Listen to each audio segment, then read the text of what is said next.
Figured it'd be a little bit darker outside. 7 o'clock.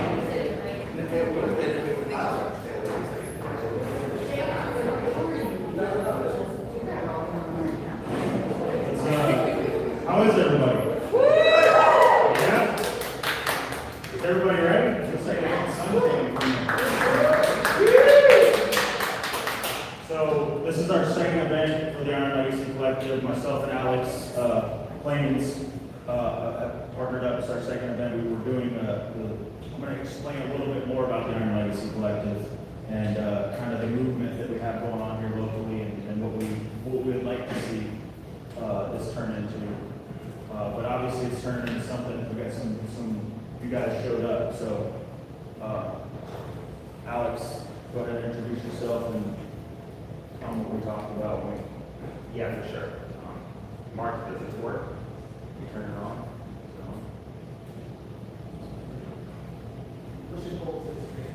Exactly. Yeah. So I got to give all the credit to Jonnie and all his hard work and discipline on getting this all together. This is actually our second event within less than 60 days, and the speaker lineup continues to get better and better every single time. And thank you all for supporting us and being part of it. I really do believe in the law of proximity. You become who you surround yourself with, and everyone here in this room has amazing talents and skills, and it's just a blessing to be here today, and I want to thank God. And we have an interesting story of what happened last time. I feel that every single time that you bring a group of people and you worship or you bring them together for a better cause, the devil tries to get involved. So literally the day right after I did this event, I was served with some major bad news at my office, and it was pretty intense. And 2 days later, Jonnie had something come from his past, and I told him, brothers, it's like the devil's testing us. And it was it's a situation which I prayed about, and it literally hit me. Every single time that you try to get people together for the better of the community and to help each other and promote each other, the devil wants to get involved, because the devil doesn't like what we're doing here. They don't want us to get better. He wants to hold us back. So just being here today, I'm sure you guys all drove from different locations. It was raining, it was thundering. We had a great turnout. We had a great turnout today. I was worried that people might not show up. But again, thank you for being a part of this. And I can't wait for you guys to listen to all the valuable lessons of tonight's speakers. One more thing I want to say. Every Wednesday we have a call. It started off as a call that was just talking about the week and different ideas. And it's actually turned out to be a very, very structured call. I'm part of a group called Altar Call with Ryan Blair. And I told Jonnie, every single week he does a teaching. And we have mimicked that, where every single week we have a conversation about an important subject, like for example, leadership, relationships, financial advice, how to overcome obstacles, and it's been a great success. So I please welcome you guys to join this call. It's every Wednesday night at 7 o'clock. Jonnie puts the invite all the time, and it's valuable lessons for people that have built 7- and 8-figure businesses, not once, some people even 2 or 3 times, have been in ups and downs, from bankruptcy to success. So please join these calls. You're going to get so many lessons. Thank you.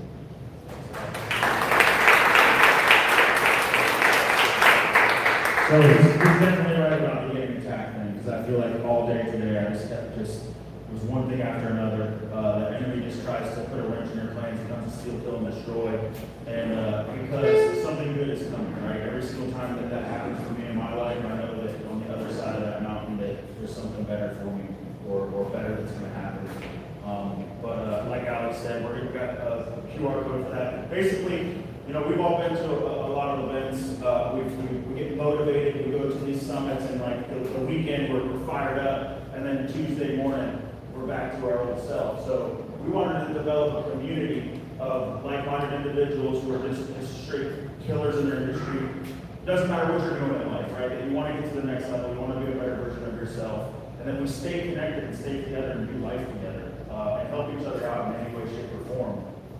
So that's where the weekly calls came from, to where we're continuously pouring into each other. And it's more than just like me leading the call every week. Like, you know, if somebody's interested in leading it themselves, and we call folks, I call getting them off the bench, right? Getting in the game. So we want to encourage others to bring a teaching, to spend a week, you know, learning about something so that they can bring value to our fellow community members. And so we don't really know what Iron Legacy was when we started. We kind of have, like I said, we developed a community. So I want to just explain what it is right now, right? So real quick, our legacy, like my great-great-grandkids might not even know my name, but the actions and decisions that I make today will affect them. So they might not ever know me, but I know that, you know, just like my great-great-grandfather's decisions are affecting me today through, you know, the mindset that my parents have, or whatever it may be. I want to set the standard so that, you know, I think I heard in another event, they say every 60 years, somebody changes the dynamic of their family. So like, I'm going to be that guy for my family. Like, I want to flip the script, I want to be the chain breaker, and I'm moving in that direction. So, and I want to see everybody do the same thing. I want to see everybody win and help them do it. So we want to build legacy with discipline. And the 5 pillars, and Wade brought it up, Wade's going to be one of the speakers tonight. Faith really is the foundation, right? We're calling it a pillar, but iron sharpens iron, as one man sharpens another, one person sharpens another. And that's kind of what we built that off of, and obviously legacy, like I just spoke about. But faith, purpose, body, relationships, and wealth. That's what we kind of developed for this community. Go ahead to the next slide. And the vision that we have is that the impact multiplies, right? So we don't want to just impact one person. We want to impact that person so that they can impact others. It's more than like, I heard, I forget who the speaker was, but he said that he's like, oh, you know what? I saved 400 people this year. Well, that's great, you saved them, but what did you do after that? You know, like it's almost like it was a list of people that you're saving, but how about taking them under your wing and helping them get to the next level and doing more than just saying a prayer with somebody, right? So that's the goal here, is that we want to develop ourselves to be able to do that same exact thing for others, so that you're not just teaching somebody something. You teach a man to fish, you can eat for a day, but if you show them or give a man a fish to eat for a day, and teach him how to fish to eat for the rest of his life. So that's the vision that we have. Mission to go through life alongside like-minded, driven, goal-oriented people who have the heart to serve each other in the community that they live in. So that's another thing that we wanted to kind of harness with this, is that partnering with the community outreach program with Martin County POW to be able to pour into the next generation. I was that troubled youth that was sitting in the chairs that are at Martin County POW. And you know, to be able, if we're not pouring into the next generation, who is? So that's like the biggest thing. I have a 16-year-old son. He's ready to get fired up and be a part of this. He wants to be a firefighter. He's going to join with POW as well. But mentoring these kids and showing them that, like, for me, I can definitely tell what not to do, you know, my past. And our goal is that every person we build becomes someone who builds others. That's how legacy stops being yours and starts being everyone's. So, like I said, this doesn't end tonight. We want to continue to stay connected with everybody here. You know, we're going to have a QR code at the end that you can join the community. It's a free community. You can be in there. help each other, put positive inspirational messages in there, your daily devotionals, and just help each other, right? Hey, I need help with taxes. Guess what? This guy's got the best tax guy in town, whatever it is. But more than just networking, right? Empowering each other, helping each other. We have the weekly calls. Members teach too, and we want to see everybody grow. So tonight we have 5 speakers, 5 amazing speakers. Might I add? Thank you guys all for showing up.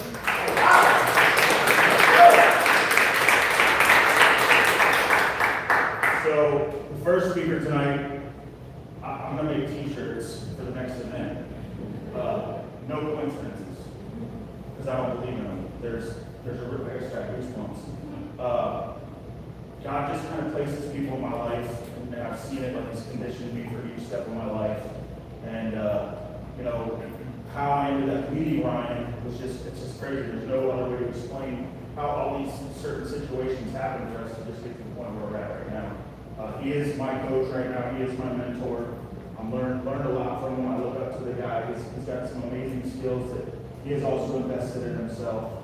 And I learned from the guy. He's a great speaker. After tonight, you guys got to go check him out as well.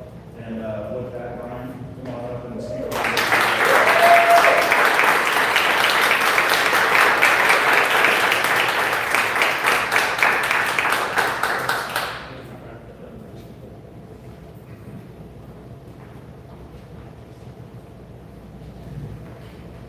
What if the quality of your life is determined by the quality of your relationships?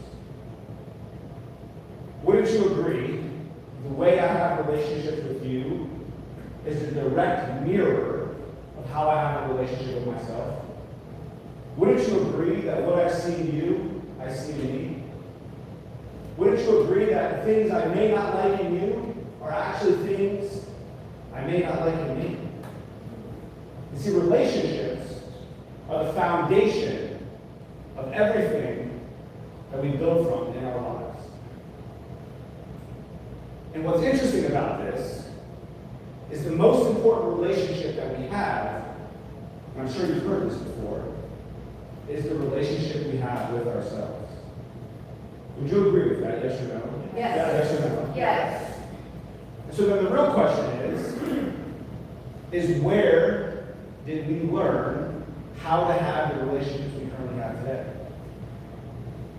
See, when we're out there moving in the world, different environments, different people we come in contact with sometimes trigger us, sometimes bring things up in us that we may not like, or we may not want to visit. And so our relationships are developed in the formative years of our lives, between the ages of 1 and 8. That is when the model of our world is established, our blueprint, the way we view life, the way we learn our belief systems, the way we operate with humans. I'd like to tell you a little bit about myself and how I got here. I want you all to imagine a 5-year-old little boy. His terminally ill sister dies. His parents and the entire family unit were destroyed as a result of it. Parents divorced. Mom ended up in the arms of an abuser who stabbed her 13 times. And she was hospitalized for 6 months. Only to get out of that hospital and get back in the same arms of that abuser. Shortly after that, this man took a .357 Magnum, put it to her neck, and pulled the trigger, and attempted to take her life. She made it. Personally, I was left to survive on my own, physically and emotionally. Years of neglect led me to a life of multiple juvenile detention visits. Peaking October 8, 2001, when I was proclaimed dead at the scene of the crime.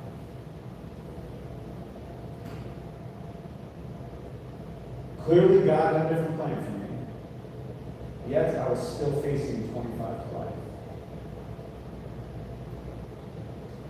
When things are their darkest, chance actually means choice. I chose a 12-step program. I chose a mentor. And because of those choices, I'm standing in front of you today with 24 years of sobriety.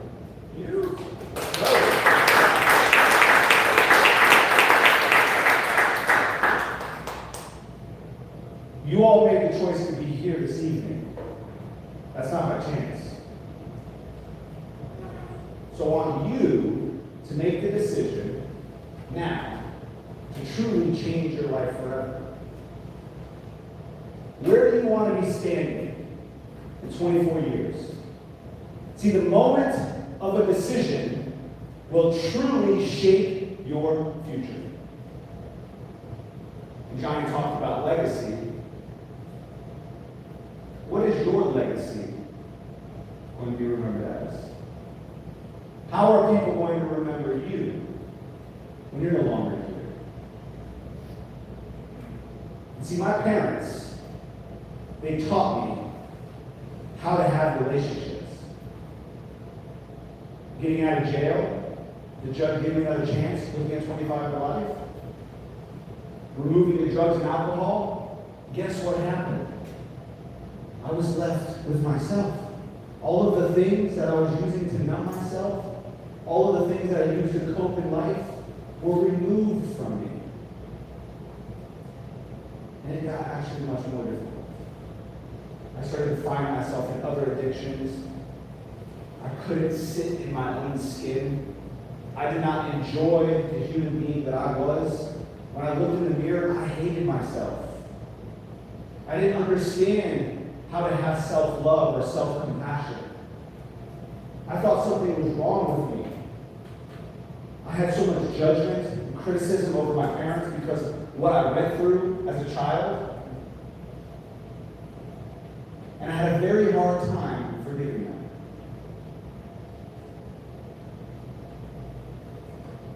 And what I discovered along the way is that there's 3 types of relationship that we can have. How many? 3. And what's interesting about life is that most people are out there trying to get their needs met. And they don't even know what's happening. And see, the first level of a relationship is it's all about me. I want to serve me. What's in it for me? And I'm just curious, let me ask you, how does it feel when you're in a relationship with somebody that only cares about themselves? How does that feel? Horrible? Lonely? Selfish? Is it painful? Do you feel used? Well, the question is how often have you showed up like that? How often have you been incapable of thinking about anybody else but yourself?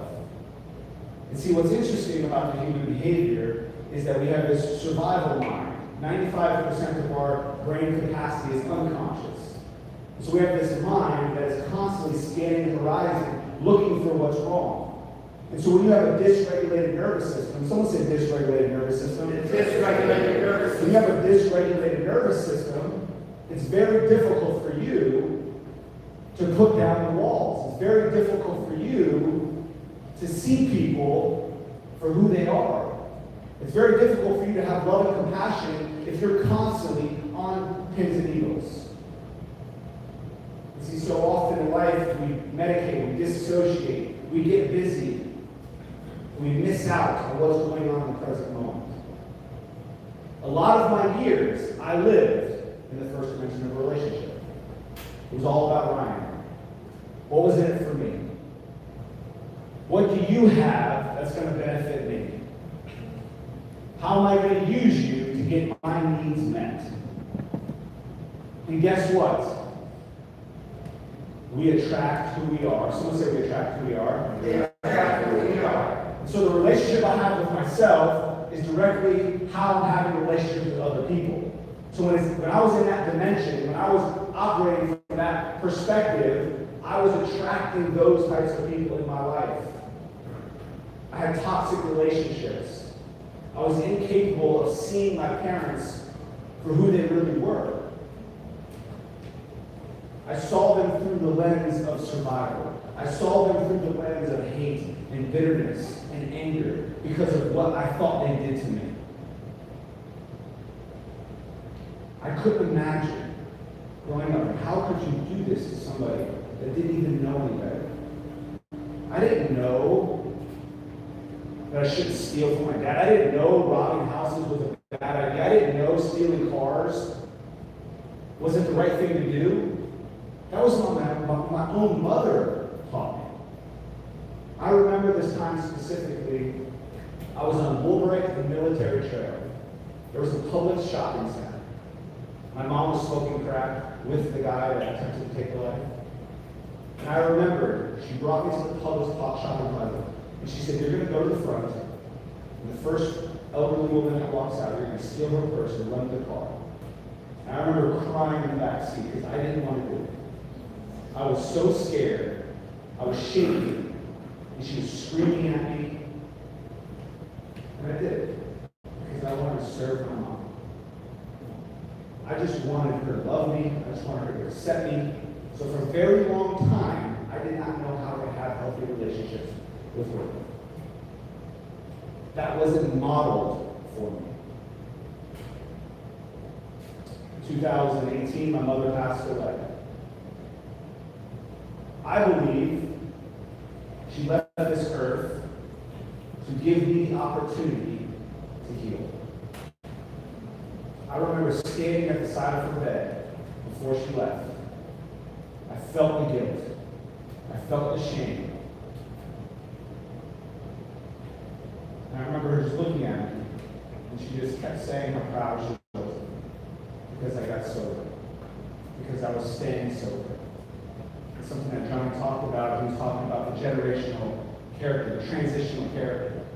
See, every 40 to 60 years, somebody in the family, in the bloodline, decides to stand up and be the change for their family. I knew I had to be the one for my family. My family wasn't capable of being that. So I made the decision to stand up. Someone say, my time is now. My time is now. Someone say, I'm going to be the one. I'm going to be the one. Someone say, I'm making that decision today. I'm making that decision. Do you understand that that's a choice, yes or no? Yes. That is your choice. And on the side of my mother's bed, I made the choice. I said, I'm going to be the one. I'm going to be the one to make a difference in the world. I'm going to be the one to share a message of hope. I'm going to be the one to be the example of change. It wasn't demonstrated to me, but guess what I did know? What not to do. And what I know today is pain, adversity, challenges are designed so that I can learn what to do for you. See, I have a different meaning about problems and challenges today. That was a heartbreaking moment for me, losing my mom. I was devastated. But guess what? I recognized that I needed to stop being selfish. And so that was the time I invested in myself. Someone said I went all in. I went all in. I joined Tony Robbins Community, August 2018. My first investment was $85,000. I joined Platinum Partnership. I wanted to be somebody different so bad that I was willing to do whatever it took. And that's where my journey began. I went to his event thinking that I wanted to scale my business. And I found out that the guy I was being wasn't the guy that I needed to be to take my business to the next level. I recognized that I wasn't being the leader.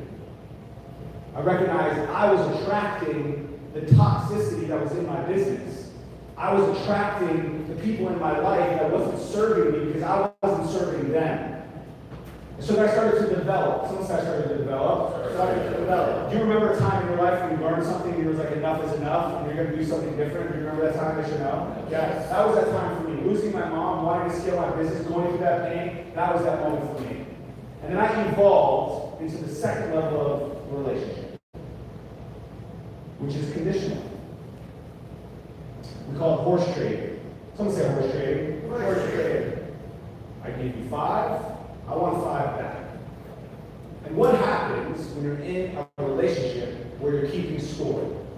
If you and I were in a relationship, and I was watching every move, and I was counting every step you took, and as soon as the relationship that we had wasn't fair, I stopped and pulled back, how would you feel in that relationship? Used? Anybody else? How would you feel in that relationship? Say again? Betrayed. Controlled. A little bit of tit for tat. How about walking on eggshells? Have any of you ever been in a relationship where you walked on eggshells? You didn't want to rock the boat? Well, guess what? My mom and dad taught me that. Be quiet, chill. If you say anything wrong, there's going to be an explosion. We're going to get crazy. We're going to break things. We're going to get abusive. And so I didn't know any better. And see, what I have to find out is that if you want to master your life, someone say, if I want to master life, you have to master your inner world. See, whatever is going on inside is a direct reflection of what you see outside. See, we're sitting here right now, listening to me talk, seeing people in the room, and you're seeing it from your perspective. You're seeing it from the model of your world. So if you're not going in and doing the work and developing and healing and falling more in love with the process of who you're becoming, then you are going to stay the same person. I remember my dad always told me you can't change the leopard, you can't change the spots on the leopard. I used to argue with him because I remember I was using drugs and I couldn't stop, and then I stopped one day. So I was like, I don't know if I really believe that. But what I did realize when he said that was that if I'm not practicing becoming my future self on a regular basis, I will default back to my old program. I will default back to old patterns. Here's the question. How many of you have been in a relationship longer than you should have been? Raise your hand. Like you knew in your mind, like, I gotta get out of here, but then your body wouldn't let you go? How about like you might have stayed in a job longer than you should have? Or you wanted to make a change, but you just didn't figure out the time to do it, you kept pushing it off till tomorrow? Well, that's because you're going up against your autonomic program. That's because you're going up against your default program.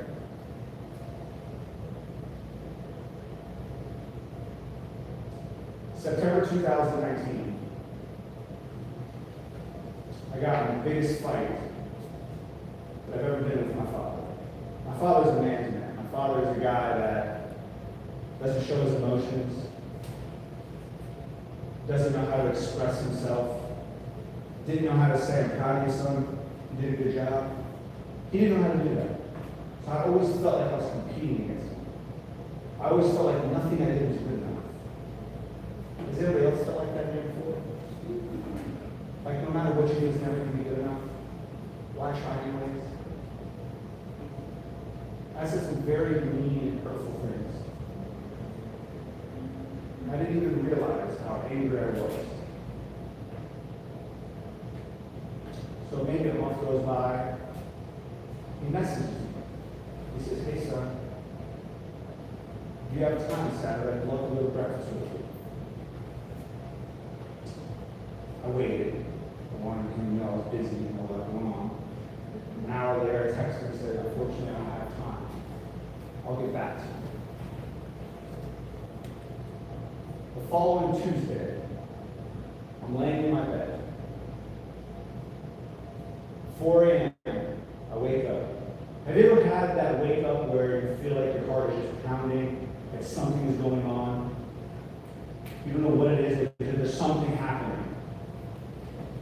I grab my phone, I got a missed call from the 954. I'm like, who's calling me at 4 a.m. in the morning from a 954 number?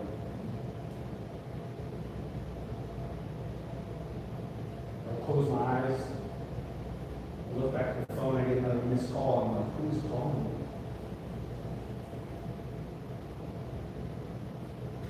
I get a text message from my dad's fiance. It's Vilma. Your father just had a stroke. You better get to the hospital. My entire life flashed in front of me. How I was showing up flashed in front of me. All of the resentments and anger, frustration and bitterness that I was holding on to was no longer present. All I thought about was, what if I lose my dad? Drove to the hospital. My father, he's a strong man. He was fighting the stroke to make sure that I got there. My brother got there. He wanted to make sure that he told me he loved me. And he was proud of me. I never got to have that breakfast with my dad. I never got to have another conversation with my dad. That was the day that my life changed forever. That was the day that I took a good, hard look at how I was showing up in my life. And that was the day I made a decision. Someone say decision. Decision. That I was going to change. That I was going to be the man. To be the example. To stand when other people aren't willing to stand. To be the light in a dark room. That was the day I decided that I was going to open up a coaching business, and I was going to do an events business, and I was going to start serving people, because I recognized that I missed out on so much in my life. See, some of the most valuable lessons that I've learned in my life came from those painful moments, from my parents. And if I'm really honest with myself, everything good I got in me is because of them. They were conditioning me. They were preparing me for what this world has to offer. See, God will give you what you're worthy of receiving. Something Jonnie says, he says, iron sharpens iron. Well, see, life is going to give you problems. Life is going to bring you worthy opponents. And if you choose to turn towards, someone say turn towards, if you choose to turn towards and face those problems, those challenges, and ask yourself a different question, you're going to find out that God is just preparing you for something much greater. I didn't know that at the time. But what I knew that I was developing into the third level of a relationship, which is your needs or my needs. How can I serve you?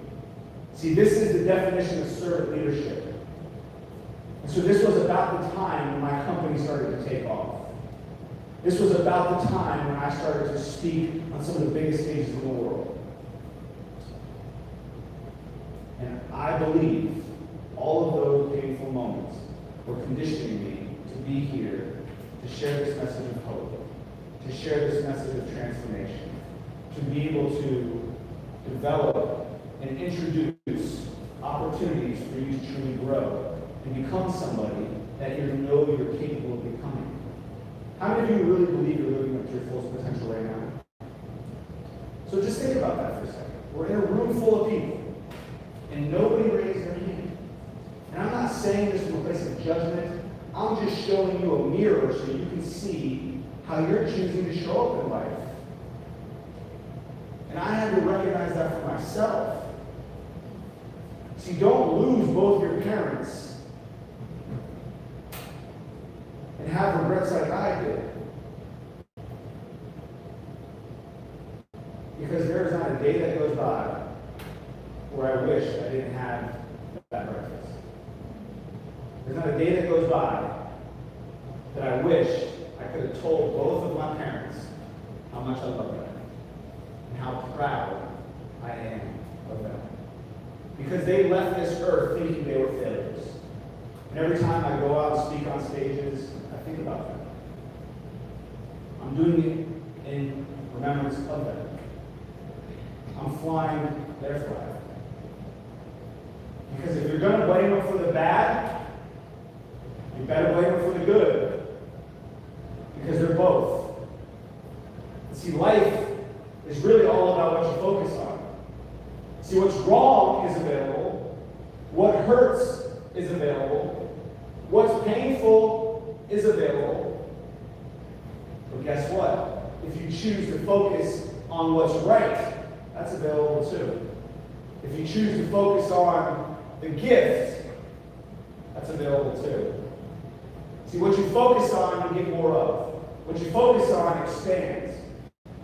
What you focus on, you get to experience. And I spent so much of my life focusing on what my parents didn't do right. I spent so much of my life focusing on how I didn't get what I thought I deserved from them. And it took me losing them before I was able to learn this valuable lesson. And so I made a decision, someone say decision, to live the rest of my life serving others. And that is one of the gifts that have been given me to be here this evening. Jonnie has become an incredible friend. There's 7 or 8 people in the room today that I've developed incredible relationships with. And it's just such a beautiful thing to see people step into their power, step into who they're becoming. Because what's interesting about this is that if you focus on your future self, if you focus on who you're becoming, guess what? You will get there much faster. And that's what life is all about. Life is all about who we're becoming.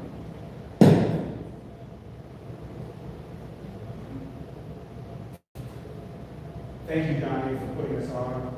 Thank you for being such an incredible leader. I appreciate you, bro. I'm honored that I get to serve next to you. I'm honored I get to share space with you. Please let's give it up for my man, Jonnie.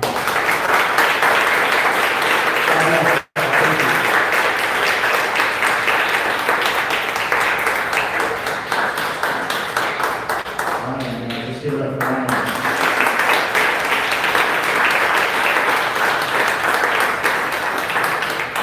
I think like society or the way they want us to be, right? It's like you go to school, you know, you go to high school, you go to college, and then it's like go to work, right? Go listen to your boss, go do what you're supposed to do. But I think as human beings, we're designed to continue to learn, to continue to grow. And like, why wouldn't you want to spend your life around people who are doing the same exact thing, who want to be the best versions of themselves, who want to get to that next level, no matter what it is, like just being a better person, business, at home, in our relationships. And so that's what I did. And no matter what you do, you can call it coaching, you can call it mentorship, you can call it being discipled by somebody, you can call it being a sponsor in the 12-step realm. But it's all the same thing, and there's a reason why it works, right? It's because, and I think we sell ourselves short sometimes too with like, oh, whenever I get to this point when I'm ready, then I can start coaching people, or then I can help the next person. But I know for a fact for myself that, you know, we talked about it before, somebody with one day coming in can help the person who's just now coming in. And I learned that from, you know, the next speaker. Wade was he's my sponsor, and he discipled me for a year straight when I got out of Rock Road to County Jail for 4 years. I went to his house every single Tuesday for a year straight, and this man walked me through the steps, walked me through the Bible. I was so hungry for knowledge, so hungry to get to the next level, and it built that foundation of faith for me. Like, I knew 12-step. I knew that was a great foundation for me, and it helped me be a better Christian, helped me be a better believer. And Wade is that for me. You know, he's been that for me, and I know that he's going to bring an awesome message tonight of faith. Wade, thank you once again for coming tonight.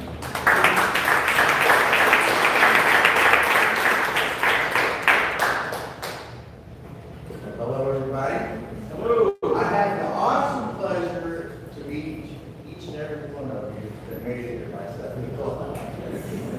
So anyway, Ryan, thank you. Man, that was awesome.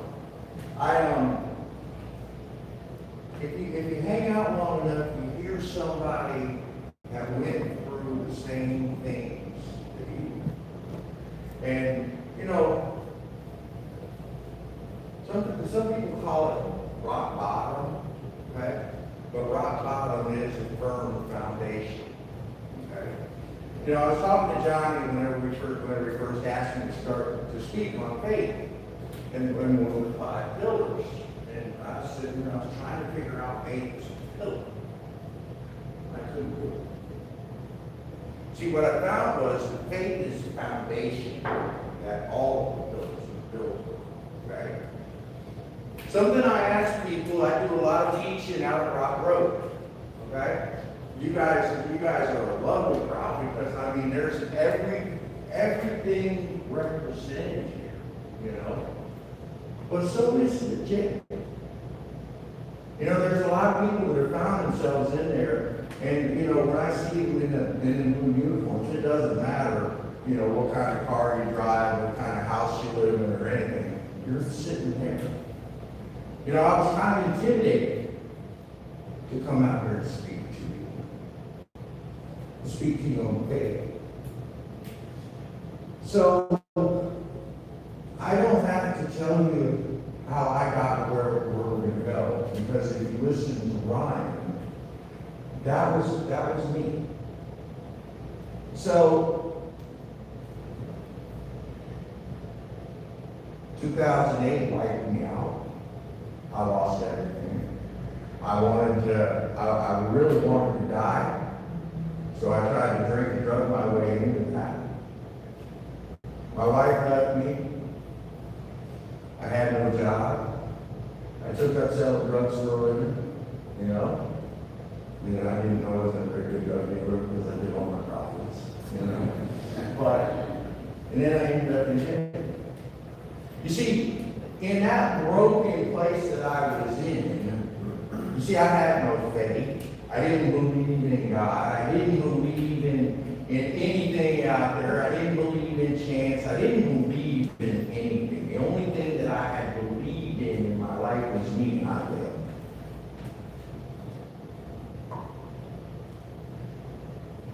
So, I found myself sitting there. And all of a sudden, you know, I was about 4 days in general population, and this young man comes up to me. His name was Chris Parsons. Okay? Let's see the tie here in a minute. Okay? Chris Parsons came up to me and he saw I was hurting, and he said, "Hey, can you read?" And I said, "Yeah." He gave me a book. The book was called Overcoming Addiction by Deepak Chopra. The first time I'd ever read a book to learn how to grow. You know, back when I was 16, I moved out of the house and I thought I knew it all. Life kicked me in the rear end, okay? So I started reading this book and I saw that addiction affects your mind, your body, and your spirit, okay? Well, I knew how to fix my mind, put good stuff in. I knew how to fix my body, start exercising, eating right. But I didn't have no idea about the spirit thing. Okay? What is my spirit? So then, a little while later, this young man had been in what they call the spiritual dorm, the guy got out of jail, and he brought me a Bible. And he says, "Here." I said, "I don't know how to read that." You know, every time I ever looked at the Bible before, it was a King James Version, and if you ain't reading the King James Version, you ain't reading the Bible. I couldn't read it. I had to learn how to learn a whole new language to read that Bible, okay? But he handed me one that all of a sudden I opened up the pages and the words jumped out because I could understand it. And he says to me, he says, "Look, if you don't do anything more, just read Proverbs. Read one proverb a day." And he said, "Read 5 Psalms a day." I said, "Okay." And that's where I started. You know, while I was in there, I started having some faith. You know, my faith was getting kind of smoking crack out on my roof deck, watching the stars down in school. That was my faith. And how did all this get here?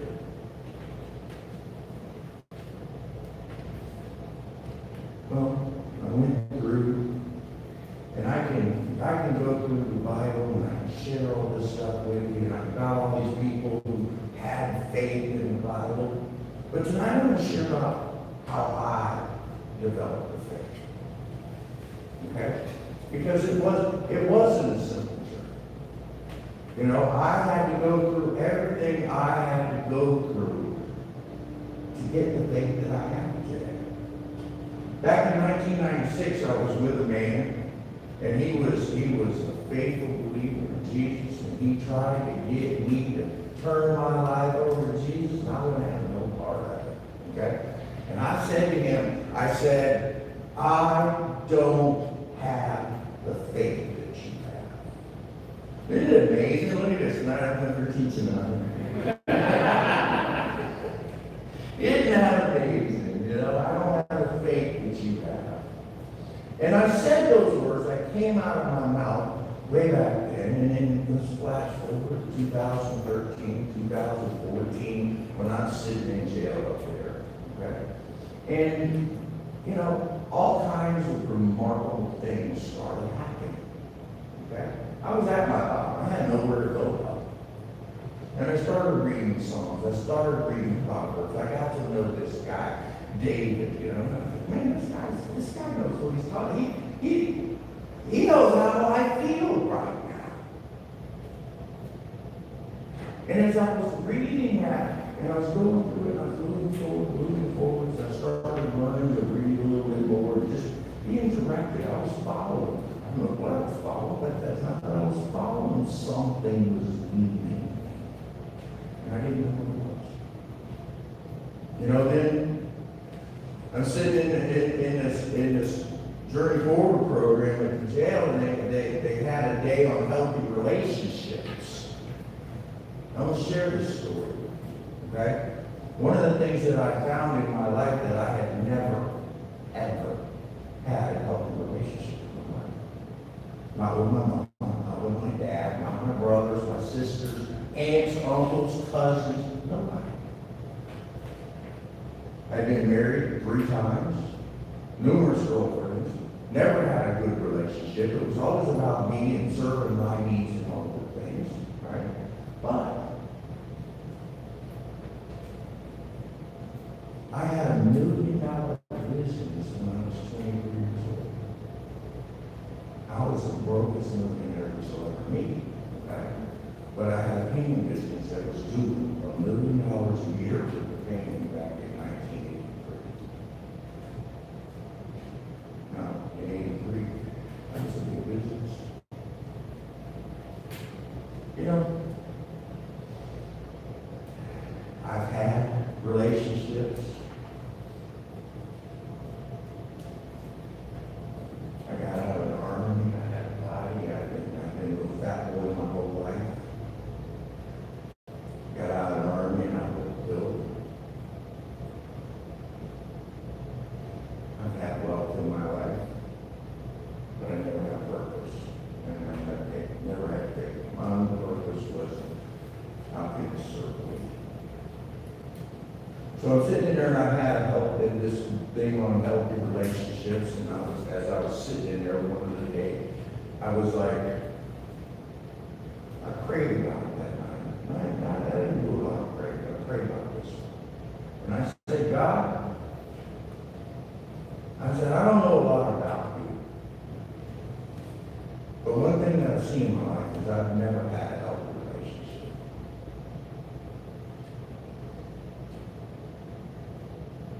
And I would like to have one. And I started arguing with God. I said, when I get out of jail, I said, would you bring me a woman? My papers, bro. Would you bring me a woman that I can have an awesome relationship with? So as I stand here, and I mean, if you've ever been in jail, you know how noisy it is. And it was like this coincide. It's like if you're old enough to remember, get smart, you end up coincide, you can sit inside. Okay? You couldn't hear nothing but what was coming through it. And that was like what I was in. And God spoke to me that day. He didn't say a lot. But what he said was, learn how to love me first. You see, I took those words serious. And I moved on in a relationship with God. And didn't know about this Jesus character yet, okay? But I know God creation. He's a pretty decent guy. Got some good stuff. Look at the beauty. So I go through it, get out of jail, getting ready to get out of jail. This is where faith comes in. You know, I had nothing. I didn't have a place to go. My family didn't want nothing to do with me. You know, I wrecked everything. I had no money in my pocket. I had no driver's license. I sold my vehicle to get out of it. I mean, I had nothing. Clothes on my back.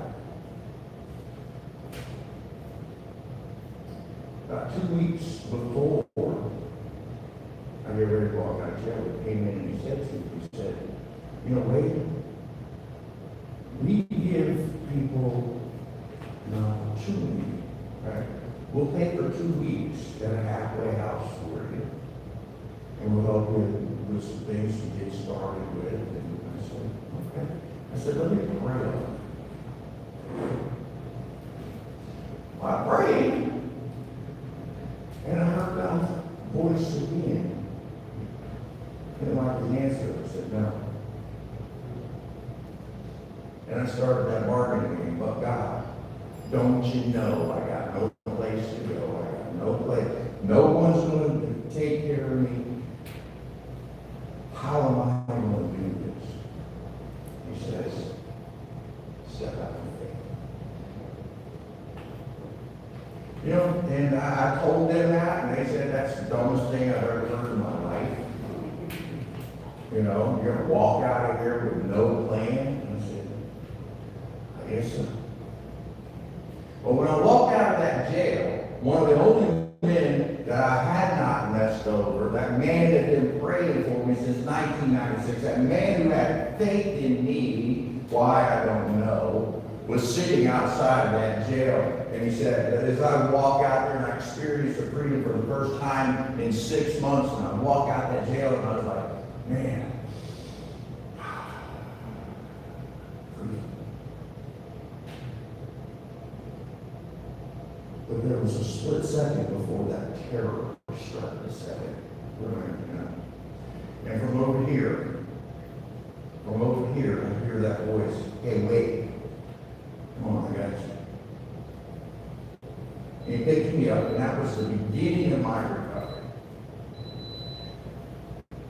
So as I moved through that, and one of the things that I did was I disciplined myself as to where I got to know this God who saved me. You see, because whenever I say that I've been saved, I have been saved. I've been pulled out of the mud, the muck, and the mire, and I have been set on that firm foundation, which is it. That's my faith. So as I go through, you know, 2 years later, the doors open up, okay, and they ask me, you want to come back into jail?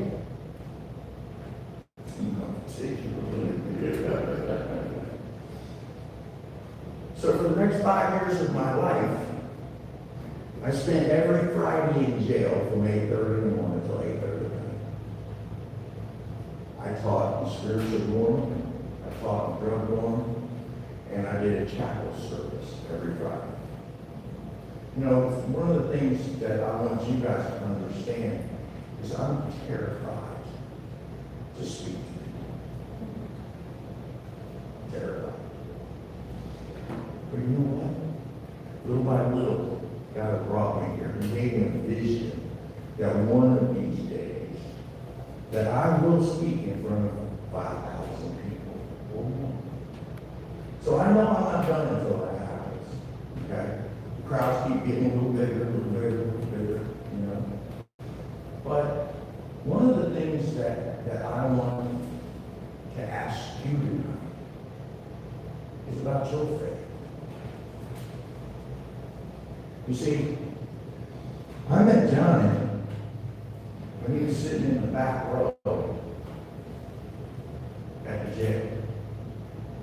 He was sitting back and he was broken, he was hurting, real skinny, and he was nothing.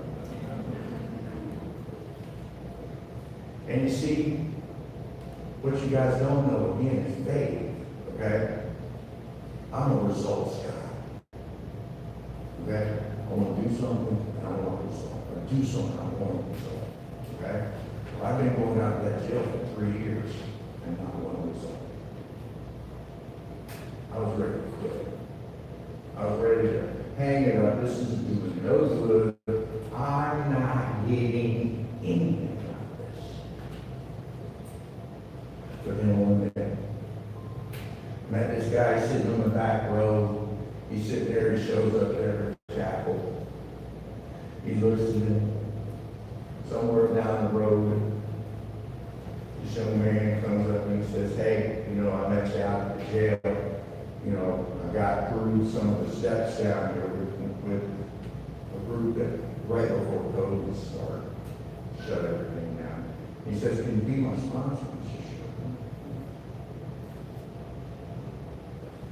You see, that was the first thing that came out of that jail. Not for the rest of us.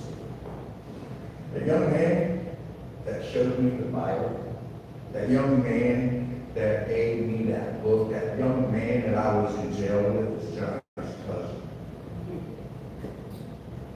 What goes on? That tiny little prayer connects each and every one of us. Okay? That's the kind of way that happens. Is to know that each and every one of us are somehow, some way connected to each other through our faith. Okay? Through our faith in the Lord, our faith in God. So with that being said, something that I want to share with you guys tonight is this. Okay? It's not out of the Bible. It's something that I found back in 2011 when I was deep in the mud and the mire. It's been with me over the years. I've looked at it, I've explored it, I've read it over and over and over again, trying to figure out a way that makes sense. So if you guys would, what I want to ask you to do is just kind of bow your head. Close your eyes for a second. I want you to sit in the presence of your Creator for a moment. And I want you to listen to what He says to you. He says, it doesn't interest me what you do for a living. I want to know what you ache for, what you dare to dream and need your heart's longing. It doesn't interest me how old you are. I want to know if you will look like a fool for love, for your dream, for the adventure of being alive. It doesn't interest me what planets are squaring your moon. I want to know if you'll touch the center of your own sorrow, if you'll been opened by life's betrayals and become shriveled and closed from her fear of her pain. I want to know if you can sit with your pain, mine or your own, without moving, hide it, fade it, or fix it. I want to know if you can be with joy, mine or yours. If you can dance with wildness and let the ecstasy fill you from the tips of your fingers and toes without cautioning us to be careful, to be realistic, to remember the limitations of being human. It doesn't interest me if the story you are telling is true. I want to know if you can disappoint another to be true to yourself. If you can bear the accusation of betrayal and not betray your own soul. If you can be faithless and therefore trustworthy. I want to know if you can see beauty even when it's not pretty, every day. And if you can source from your own life from its presence. I want to know if you can live with failure, yours and mine, and still stand at the edge of the lake and shout to the silver of the moon, yes. It doesn't interest me where you live or how much money you have. I want to know if you can get up after a night of grief and despair, weary, bruised to the bone, and do what needs to be done to feed the children. It doesn't interest me who you know, how you came to be here. I want to know if you will stand in the center of the fire with me and not shrink back. It doesn't interest me where or what or whom you study I want to know what sustains you from the inside when all else falls away.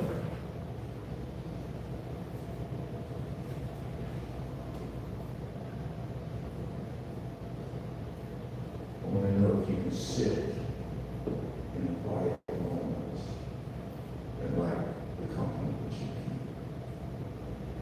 You see, if you want to look it up, it's called The Invitation.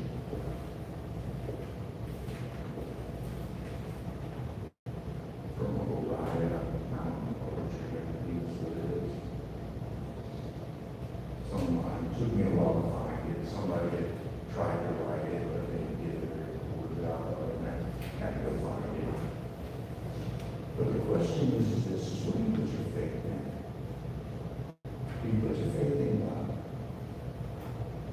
You welcome him, you ask him, you pray, you ask, what do you want me to do? You see, like Ryan, something I've learned to do is to learn how to be a servant. Okay? I wanted to make sure each and every one of you tonight will welcome you. That you knew that you weren't just walking into a place that you knew really well. I've got a servant's life. John asked me, he says, what do you think about this? I said, I don't know, John. I said, there's nothing to basic and stuff. You know, one of the things that they talk about at the beginning of this was the devil comes to steal, kill, and destroy, right? And Jesus said, I come to give you life to the full. I had a lot of people asking me, well, what is this thing? It's 5 pillars, you know? I want to say this, okay? That I think that these 5 pillars for the foundation of faith is a design for successful living. Not just one area, but all of it. We put our faith and trust in God first. No matter where we are. Okay? He will determine now. You know, I know Johnny's faith. Where's this going to go? I couldn't tell you. I don't know. But I tell you what, I'm grateful to be here. I'm grateful that I have an opportunity to share each and every one of you tonight my faith. Go out and go with faith. You know, what is faith? Faith is taking that step when there's nothing there. That's what faith is. Stepping out of that jail when you don't know which way you're going to go. Taking that look, and God tells you, no, I don't want, that's not what I want you to do. And I don't know where I would have been today had I fallen back, scared, timid, and said, yeah, I'll take that. You see, that decision that I made there led me to where I am today. There's something in recovery in the AA big book that says we will no longer regret the past, nor will we wish to shut the door. See, I no longer regret my past. I only have one regret. One regret. And that was, I didn't learn this stuff when I was your age. That's it. It's the only regret I have is that I didn't listen to people who were offering these. I didn't take what they were listening to and apply it to me. That's what we have to do. We have to apply these things that we hear. How am I doing here? How are my relationships? How is my faith? What is my purpose today? Today I get to live in my purpose. When it comes to wealth, I might not have a lot to show forward in money. But the Bible promises stored treasures in heaven. There, I am a wealthy rich man. I thank everybody for your time.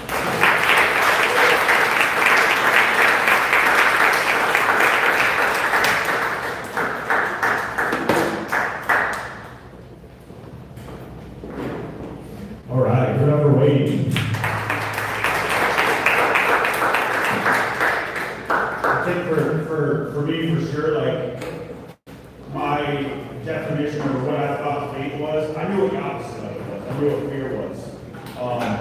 We are going to take this little break. I do want to talk about who we partnered with on this, with the Martin County PAL. If you want to, we'll switch over to the next slide here before we get to the next speaker. So the Martin County PAL, Noel, you mind coming up for a second? Police Athletic League, for those of you that don't know what it is. And so I got the opportunity actually through Ryan to come to the Martin County PAL Wednesday night event. It's a leadership event for mentoring troubled youth.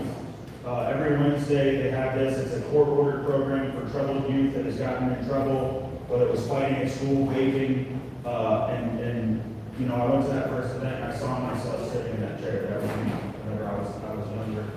And also have the boxing, golf now, and then moving into firefighting program.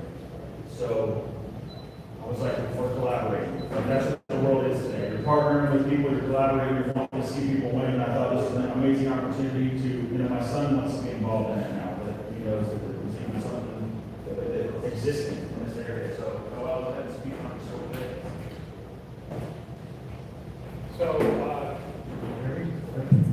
All right. So my name is Noel Delval. I'm the Executive Director of the Martin County Police Athletic League. And it really is truly an honor to find this circle of people. I'm going to start with Brian, then Brian introduced me to Johnny, and here I am today. I see some familiar faces in the room. But Martin County College as a whole, we are a mentorship program for youth. We meet kids where they are, in their toughest times, in the times when they need somebody, when nobody else is listening to them, and we walk the path with them to get them on the right track. Because we all know that the youth that we are working with right now are going to be the new adults of the future, right? And there's two types of adults in this world. Adults that anchor and fortify and strengthen the community, and the adults that cost the community money. So that's where we are with PAL, because we know at PAL, it costs us $1,200 a year per kid in our program. But if that kid goes to juvenile detention, that's $88,000 a year per kid. And that's only 45 kids. It's more than the rest people. So, just think about that when you're thinking about PAL and what we do, because that is really the core of what we're doing. We're developing healthy, productive leaders of the future. That's our mission. That's our core. That's our guiding principles. Our social contract is to meet those kids where they are, to develop healthy, productive leaders of the future. And John, I really want to thank you for this partnership.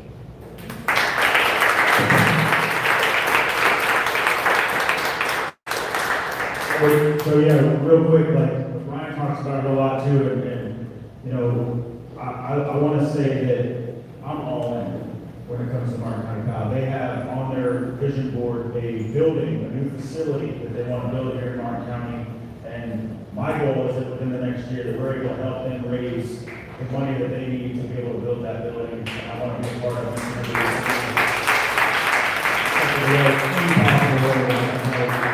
And I want to encourage you guys as a community to do that as well. So what we did with this event was that 100% of the proceeds from the ticket sales are going to go to that. And we're going to continue to partner with them, like I said, every step of the way to put on future events and fundraisers to get them to their goal on that building in downtown Stewart. So we do have a QR code here. If you guys do want to donate, we'll leave it up at the end as well. And thank you guys for knowing that that's what we're about tonight. And like I said earlier, with the faith thing, like I knew what the opposite was, right? I knew what fear was. And Wade talked about it a little bit. You know, it's taking that step, not knowing what's going to happen, and taking a step out of fear into faith, whether it's starting a business, whether it's that thing that you've been wanting to do, whether it's writing a book, whatever it is, taking that step and just doing it. That's kind of like what I started doing in my life, and like all those things that I wanted to do, I'm just doing it. And every little win becomes easier the next time I go to win that battle. And it's through, you know, who I surround myself with. It's the people that are pushing me, getting me off the bench, telling me, Johnny, look at what you've done so far, you can do so much more. And not holding yourself in that box, like 12 steps, like, hey, let's each other in the rooms, right? But no, there's more than that. The Bible says, go into the world and make disciples. It's not saying, stay in this one little box with yourself with 40 people that you see on Tuesday night. It's, there's more, and all of us have that opportunity. We're called to be that, This next young lady, I got the pleasure of meeting her probably about 8 months ago, actually meeting her, but I saw her went to the smaller Anytime Fitness gym for a little while when we lived we still live in our same house. And then watched her path through up on the street. She became a fitness trainer, and I'm like, I know that girl. Then I seen her at Raw, and just watched her kind of just go on this journey of transformation, became what she wanted to become. She got to be a guest in my podcast, so I got to hear the whole story. And this young lady has taken it from wanting to do such an amazing story of even this becoming how she's even here right now. That is on the episode of the podcast if you guys want to go check that out. But I brought her in tonight because she has taken her fitness to another level. And in all areas of her life, she's now coaching people. She's become a fitness trainer. And like I said, amazing story. I thought she was perfect for this pillar. So with that, I give you Jennifer.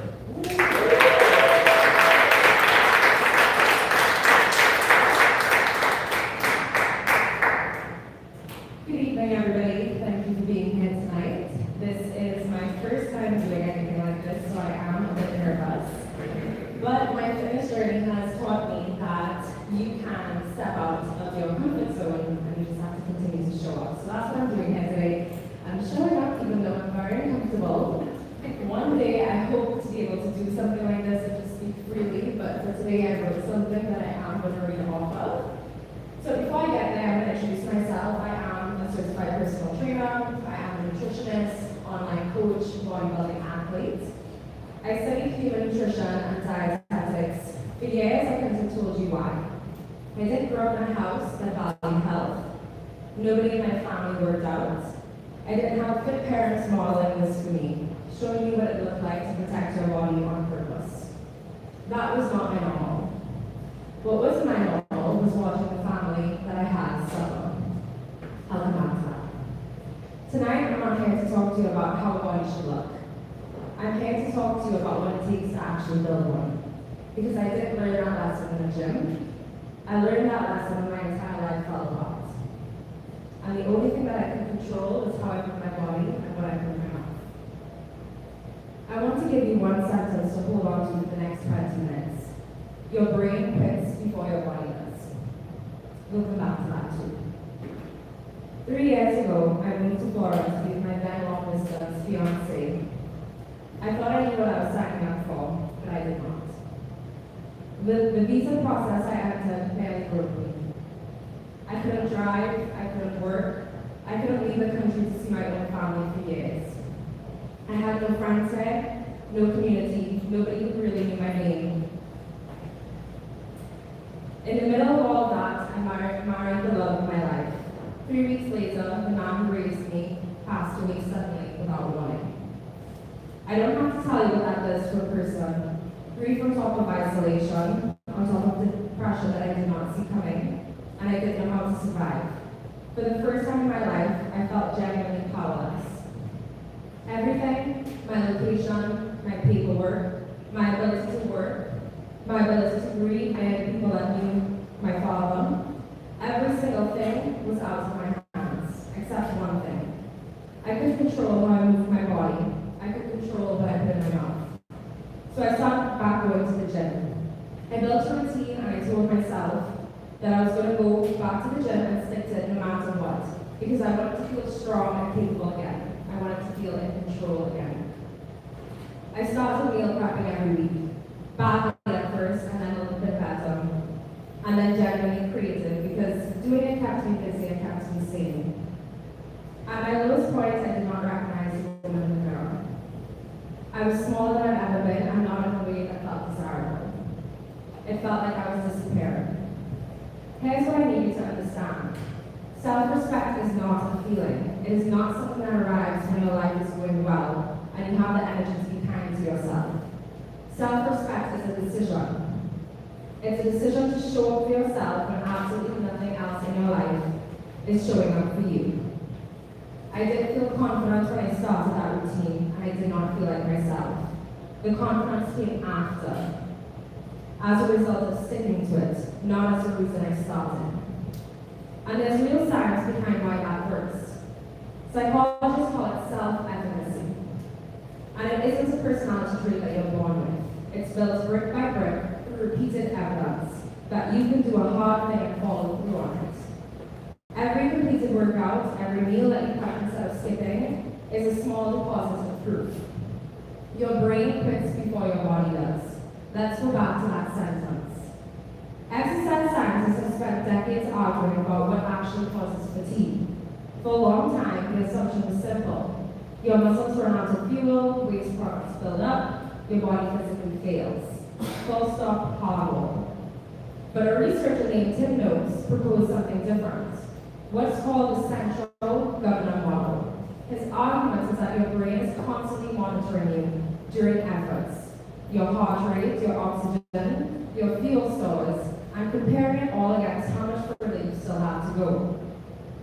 And when that math starts to look risky, your brain doesn't wait for your body to actually fail. It turns up the volume on how hard everything feels. And it starts pulling back, recruiting fewer muscle fibers well before you hit any real physical limit. Another researcher, Samuel Morocco, took it even further. He found that people who did mentally exhausting tasks before a workout gave up sooner, even though their muscles and their hearts were not physically any more tired than anyone else's. Let that sink in. The fatigue was not physical. It was a prediction their brain had made and that convinced them was true. The wall you hit is negotiable. It's a signal to slow down, not a sign to stop. I lived that. During the worst year of my life, my brain screamed at me every single day to stay in bed. I was mentally and emotionally depleted. Grief, isolation, depression all stacked on top of each other. Every excuse was sitting right there, fully justified, completely reasonable, but I still showed up to the gym anyway, and I still committed to my meal prep anyway. At this time, I did not feel strong, but I understood somewhere underneath the exhaustion that the alarm going off in my head was not the same thing as the truth. Your brain quits before your body does. And every single time you push that first false alarm, you are training the exact part of you that decides everything else in your life. Whether you send a hard email, whether you have a difficult conversation, whether you get back up, when it would be so much easier for you to stay down. Here's the other thing nobody else talks to you about discipline. It is not instant, and it is not supposed to be.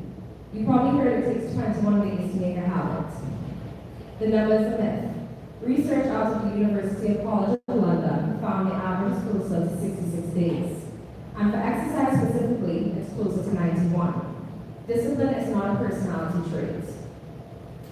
It's something that you have to commit to before you feel like it's working. None of what I just described happened quickly. I need you to hear that clearly because I think it's the part that people skip when they tell their transformation stories. My confidence didn't return a single day. It came back slowly at the same pace in which my body did. A little bit more strength, a little bit more of myself in the mirror, a little more certainty in my own decisions. Week after week, with no dramatic before or after for me to compare to in real time. Somewhere in the midst of trying to survive, I started documenting my journey online. To my complete surprise, it ended up reaching hundreds of people and lighting the fire in me to continue to share my story. One day, half joking with my husband mid-workout, I said, what if I actually studied to become a personal trainer? 6 months later, I was certified. 2 weeks after I passed my exam, 2 different gyms offered me jobs as a personal trainer. I should mention that I did not apply to either of these jobs. This felt like confirmation that I was exactly where I was supposed to be. So I trusted enough to say yes to both. None of that happened because I was chasing a result. It happened because I kept showing up long enough for a result to find me. That's what patience actually looks like. Not waiting quietly, but working quietly for longer than it feels reasonable before anyone else can see why. I want to tell you what integrity actually looked like for me. During that year, I was training, and meal prepping in a country where I had no friends, no family members nearby, no community, and this was before anybody was watching my journey online, so no audience. Nobody would have known if I decided to skip a workout, or nobody would have known if I decided to skip my meal prep and order takeout instead. There was no accountability except for the one that I built for myself. That is integrity. Not what you post, not what you say or do, what you actually do when there's no one in the room to see why you kept your word to yourself. Your body doesn't lie. It is a printout of 10,000 choices nobody ever saw you make. In my case, those choices were made in isolation during the hardest day of my life, with absolutely nothing to gain from anyone else's approval because there was no one else around me to give it. I thought at the time that I was just trying to survive a bad year. I didn't know yet what I was actually building. What started as an attempt to just get to the gym became something I never planned for. A year after I started training seriously, I entered my first bodybuilding competition. I placed exceptionally well. Directly after that, I built my own online coaching and personal training business, Reactive You. And within the first year, I worked with over 70 clients. My days went from depressing and directionless to full of purpose, reviewing progress, adjusting programs, helping women become the best, strongest, most capable, and confident versions of themselves. There's research showing that self-control built in one part of your life spills over to every other part. In one study, university students who were simply given free gym access ended up exercising more, developing healthier routines, and improved their overall athletic performance measurably because of it.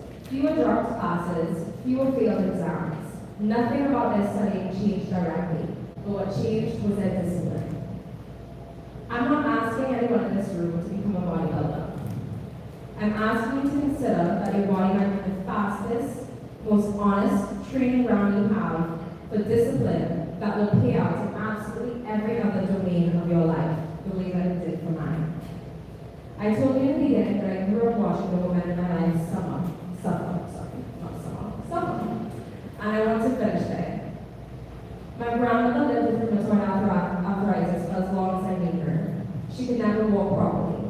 By the time I was 12 years old, she was bedridden, completely dependent on other people to take care of her, until she passed away in a way that was very slow, painful, and lonely to witness. My other grandmother, on my stepfather's side, lived a similar story.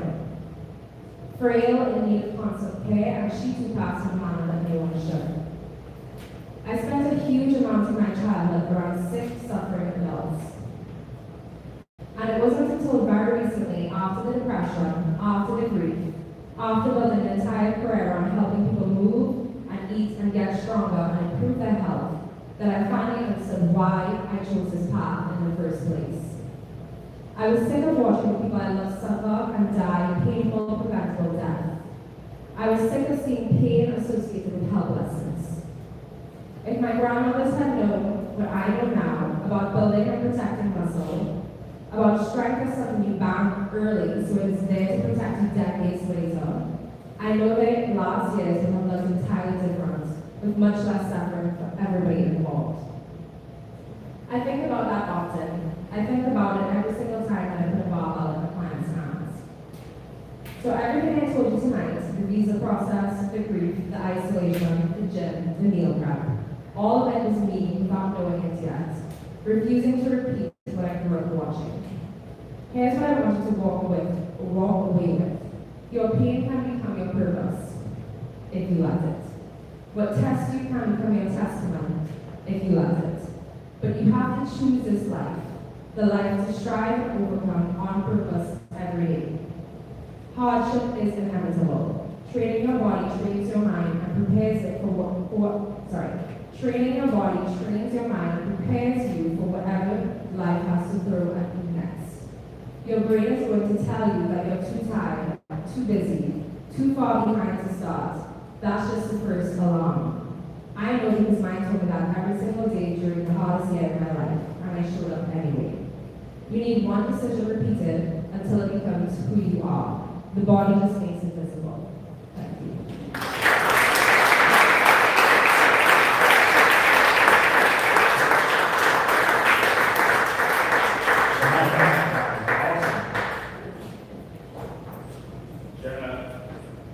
definitely want to give kudos, the flowers to her husband, because they say it about men, right? To find a very successful man, there's the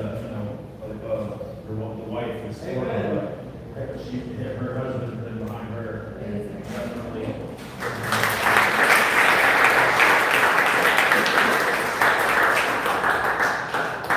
Amazing. So the next speaker, I would be doing you a disservice with my introduction for her, because she's part of Ryan's team. I've gotten the pleasure of knowing her for a little while, but I'm going to let Ryan introduce her.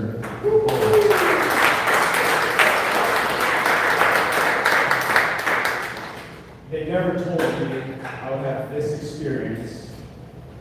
And with life, the light illuminates as you go down the path. And one of the greatest gifts that I get to experience now is that I get to see other people that have a moment and they have a shift and they recognize that they're so much more valuable than they thought they were. They recognize that there truly is something much more important to life. And she's going to speak on that this evening. And like Jenna mentioned, no one talks about the journey to get here. And watching her on this journey has been such an incredible experience. I've watched her reconcile with her father. I've watched her continue to fall in love with herself. She's been such a tremendous piece to our puzzle to help us grow, to scale, to impact thousands of people. It's an honor that I get the opportunity to introduce her tonight, because she is an incredible human. She has an incredible soul, and she has a set church, other around set church. Just it's pretty cool. It's all fine. I'm joking. It's all good.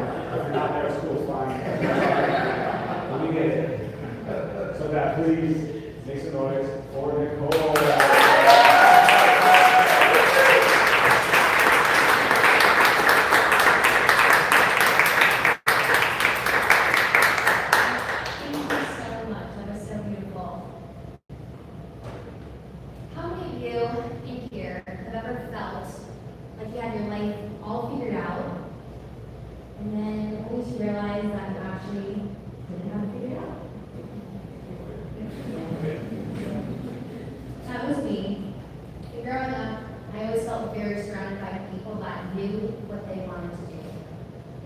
Exactly who they were going to be, and they knew their purpose.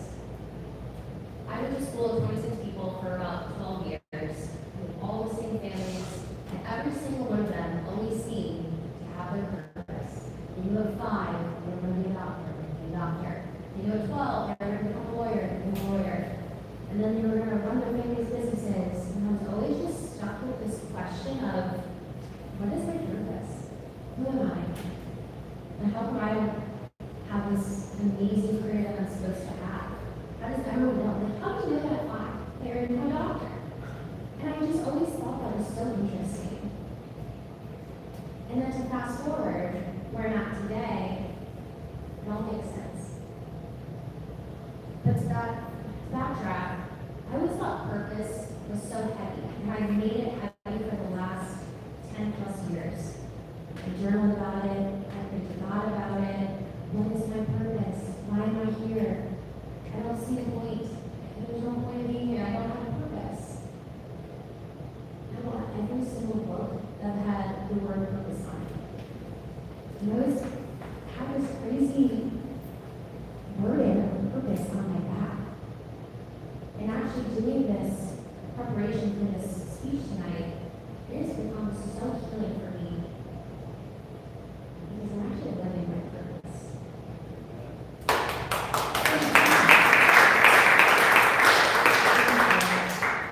I got so crowded by this word because I thought it was a destination. I didn't realize it was actually a journey. We actually have to fall in love with the journey. And I have to thank Ryan for that, because he's really helped me fall in love with the journey and fall in love with myself. And I'm really grateful for you for that, because that's something that we can't ever replace. And so now I'm on this journey, and now I'm asking my brain all these questions by doing this speech. And I'm like,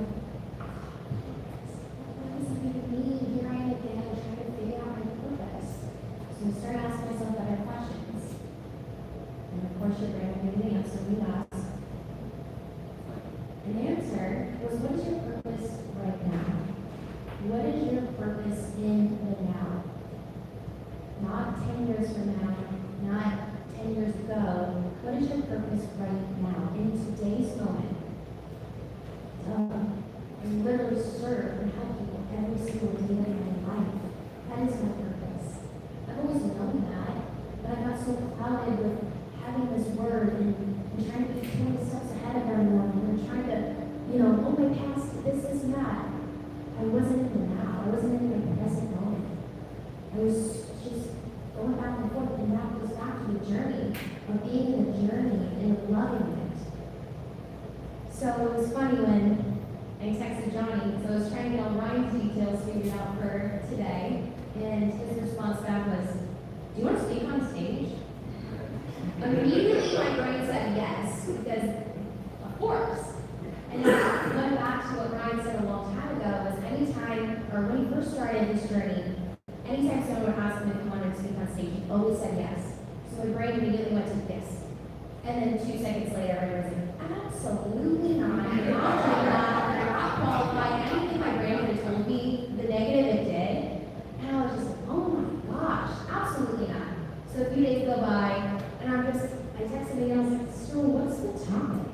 And he was like, purpose. I was like, no, it can't be purpose. Like, that's the one topic it cannot be his purpose. Because I've been searching my whole life for it. So fast forward, I texted him and I was like, do you think I can back out and like someone else take my place? And he goes, no. God actually told me you need to speak. And I'm not fighting with that. And I think it goes back to that surrender piece, that faith piece. When you really let God do his will and you don't control what he's wanting or what you're wanting to do in his will, you just surrender and put it down. And that's how I felt with purpose tonight, was I just laid it down. I was just like, you know what, I'm gonna do this.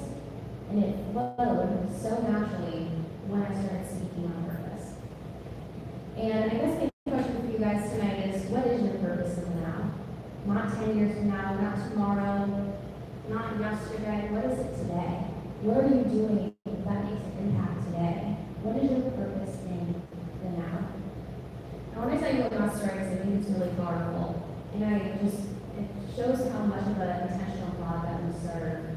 And last night, I was feeling all the emotions. And I was like, gosh, I gotta get out of here. I gotta get out of my house. So I'm walking out the door, and I see a shiny object on the right-hand side. So of course, I go and look at it, and it's a quarter. And I flip it over, and it's my envelope. I was like, oh my gosh, I'm getting emotions on quarters. So, of course, that kind of girl would do. I try to find out what God's purpose for that quarter was. And then we went to ChatGPT to find out purpose. So look it up, see what her story was all about. And I knew a little bit of it, but it was so beautiful when I actually went in detail of her story. And her story, I'll let you guys find out for yourself because it's really impactful and I do recommend looking into it. But she was mute. She did not speak for years. And if you know who Maya Angelou is, she was one of the most incredible speakers, influential women that used her voice. But she was mute for all these years. And now she got to use her voice for a purpose. And I feel even in this very moment, my purpose in the now is to be up here and use my voice. To define that quarter last night has been so anxious. It just shows that if you surrender, you're going to find what's in front of you, and your brain's going to answer those questions for you. And you're really just going to, I don't know, I just feel for me, I just found my purpose in the now, and you do such incredible work. And we level up and we serve so many people. And I'm just so grateful, and I'm so proud of that. And I'm also so grateful for Johnny and Ryan and Glenn, Anthony, and oh my gosh, well, like everybody here, and Kim, all my people, Jayla. Just proximity is power. And I watch so many people, jump out of their shells too. And I'm just so grateful to be a part of what we do. And my purpose is I'm living it. And I'm so grateful for that. And thank you so much.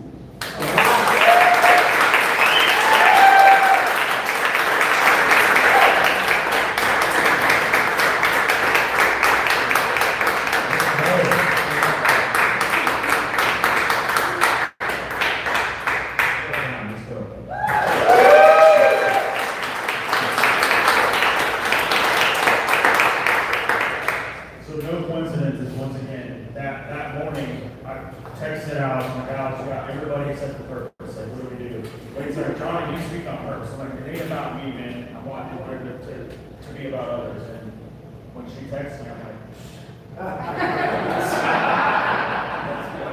And that's what it's all about too, right? Is getting out of your comfort zone. One of the things like that has been like my most powerful cheat code that I've learned over the last few years is all you gotta do is ask. Anything, no matter what it is. And what's the worst that can happen? But super powerful message. Thank you for showing up, showing how you're amazing. So far, everybody's killed it. And so this next speaker also was on my podcast. No coincidences on how we met. And he's actually somebody that is going to be a future kind of coach or mentor for me. I asked him to help me out. And he's very low key on social media. And it's crazy how we met because it's like a reach out. They're like, hey, we're interested in collaborating with you and we like what you got going on. And we sat down and like we were just on the same level. Like definitely like just that go-getter mentality. He's got swung the bat a few more times than me. Alex Rodriguez Torres is going to speak on wealth tonight. And Alex, appreciate it.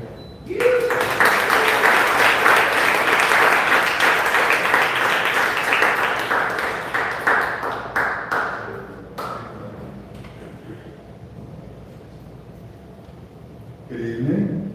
Good evening. Good evening. Good evening. Hi, so I'm Alex Rodriguez Torres. Number one, I don't come to a lot of functions. Is this mic okay? Yes. But I feel that what Jonnie has and Alex here is something special. You guys are, in my opinion, authentic. You know what I mean? Good people attract good people, and to have a group that's collaborating, in my opinion, the right way. There's no catch. There's not something being sold to you. It's authenticity that's being given to you here. That's what I feel being around you guys. I'll tell you my quick story. So when I was 21 years old, and getting into a lot of trouble, and West Palm Beach, I was on Okeechobee Road. I fell asleep at the wheel. I was drinking too. And sun was down, windows were open, and I fell asleep at the wheel. I rolled 8 times. My car hit. I was going 80 to 100 miles an hour when I hit a weather palm tree. Did a 360, and I rolled 8 times, which apparently is a football field. Ended up on the other side of oncoming traffic, and at one point I regained consciousness. I had one eye open, I was spitting blood. When I was spitting blood, there's some guys saying, don't worry about it, we're going to get you out of there. I come from a family of physicians, doctors, and I know that when you have internal bleeding, you're spitting blood, you're going to pretty much die. So I began to pray that night. They cut me out of the car with the jaws of life, went into Jupiter Trauma Unit, the helicopter that took me to Jupiter Trauma. And what I was told there is I would never walk again. I would have a ruptured aorta, ruptured spleen. The worst would stop. The only thing I have from that is, this finger is frayed and shattered to the bone. So when I was rolling, my hand went out. I had a movement in this finger. But a very good reminder every day that the life that we all have here is a gift. It's truly a gift. It's a gift, right? And when people say that on social media and all that kind of thing, hey, life's a gift and all this kind of thing, but if you don't mean that to the core and pay attention to what you have, when you're going to lose it, that's when you appreciate what you've got. It's interesting how we all, as humans, get into that state. So that ended up giving me the fire in my life to become successful in business, getting my life together. And the reason I tell you that story is I'm the black sheep of the family. So everybody in my family, kind of like Alex, maybe out there, who's a dentist, like my brother's a dentist. Everybody's doctors are supposed to be a doctor. If you're not a doctor, you're kind of in my family, piece of shit. You're good. I didn't want to follow that path, so I did real estate. I started buying and selling lovely houses, foreclosure properties, tax deed stuff, and was self-funded. Nobody gave me $1. Raised old school money from some Cubans in Miami, 12% interest. I was able to be successful early on, believing in myself. And so I always tell everybody, believe in your passion, and if your goals aren't big enough to have others think you're nuts, they're not big enough. You got to really go and dial yourself into everything you want. You have one life. You got to go for what it is you want. It's super, super important to do that. So, fast forwarding the tape, I'm going to talk about wealth. In terms of wealth in general, raise your hands. Who understands in life that life is a priceless gift? Raise your hand. Okay. If I were to give you $3 million raise your hand if you would be happy with that. And leave your hand up. You're not happy. How much is it? 4? $5 million bucks? Shit, I gotta follow you on that. Leave your hand up for $3 million, legitimate. $3 million, you'll be happy with that tonight. And if that would change your life, things, you pay off things, you have a different life. Okay? Now leave your hand up. Now, what if the catch was, I give you the $3 million, but you don't wake up tomorrow? Life is a gift. And we're going to talk about wealth, but what rhymes with wealth in terms of what somebody said? Health, right? So we're going to talk about money, okay? But there was somebody who inspired me when we were here off script in regards to perspective on what it is we're doing in life with our health, right? So when we're kids, we have all the energy in the world, right? We don't have money, broke, right? All the energy and broke. Then you become a grown up, right? And you start working and doing your thing and you're making money, but what do you not have? No. Time. You don't have time. So now it's like, shit, I got a couple bucks, but I don't have time to spend, work, hustle, build, all this stuff. Then God has a sense of humor, says, okay, I'm going to give you now all the money in the world in your pocket when you retire. Now you're older, and what do you not have when you're older? Health. Energy. Now you have all the money, you can't go out and enjoy it. So my point with that is that what I've learned from mentors of mine, and some of them that have passed away 90-something years old, and asking them what their regret was in life, and their regret, and what they told me, Alex, is why you work hard and hustle, make sure along the way you smell the roses.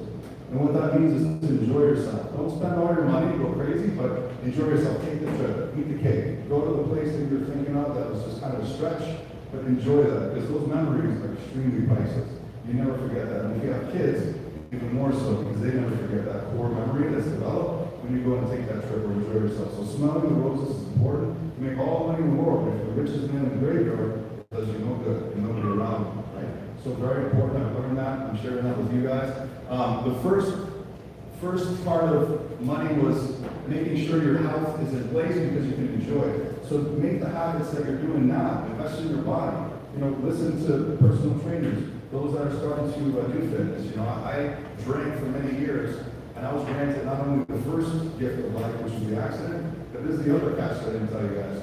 I ended up in front of a judge. Some of my guys are in the room in commercial real estate. I don't know this either. Surprise.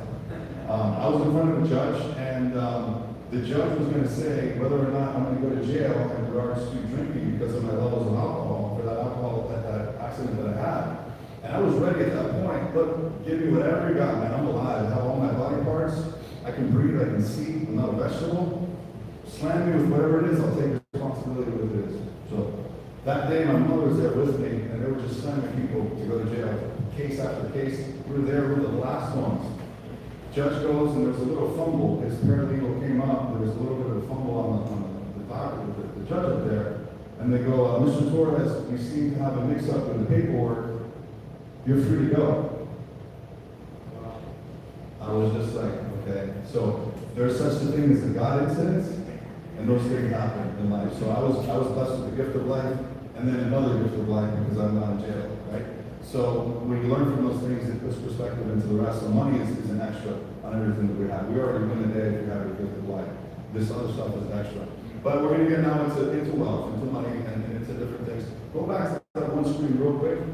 So this is super important. If you guys in the room can look at your iPhone real quick, this is just a little quick experience that I want you to take a look. Take a look at your iPhone to the section that shows you all of your activity, your screen activity in there. Now, you and yourself can be accountable and look at that screen tonight, later, or right now, and look at what it is you're doing with your time.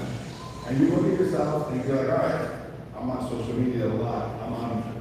I'm on TikTok. I'm on all this other stuff. I don't have any of this shit. But my point is that you got to pay attention to where you're putting your time. Because social media will take your time so much. By the time you look at you scrolled so much, you're like an hour and a half in one day. And if you add that up to the week, you want to become wealthy, you got to pay attention to where you're putting your time. Because time at the end of the day is our most valuable asset. It's our most valuable asset is the time that you have. So pay attention to what it is you're doing on your phone, with regards to especially social media. I know Johnny's doing a bunch of stuff on social media. It's awesome. I love it. If it's good content, now here's another thing though, I say about social media. I am playing YouTube in my car constantly.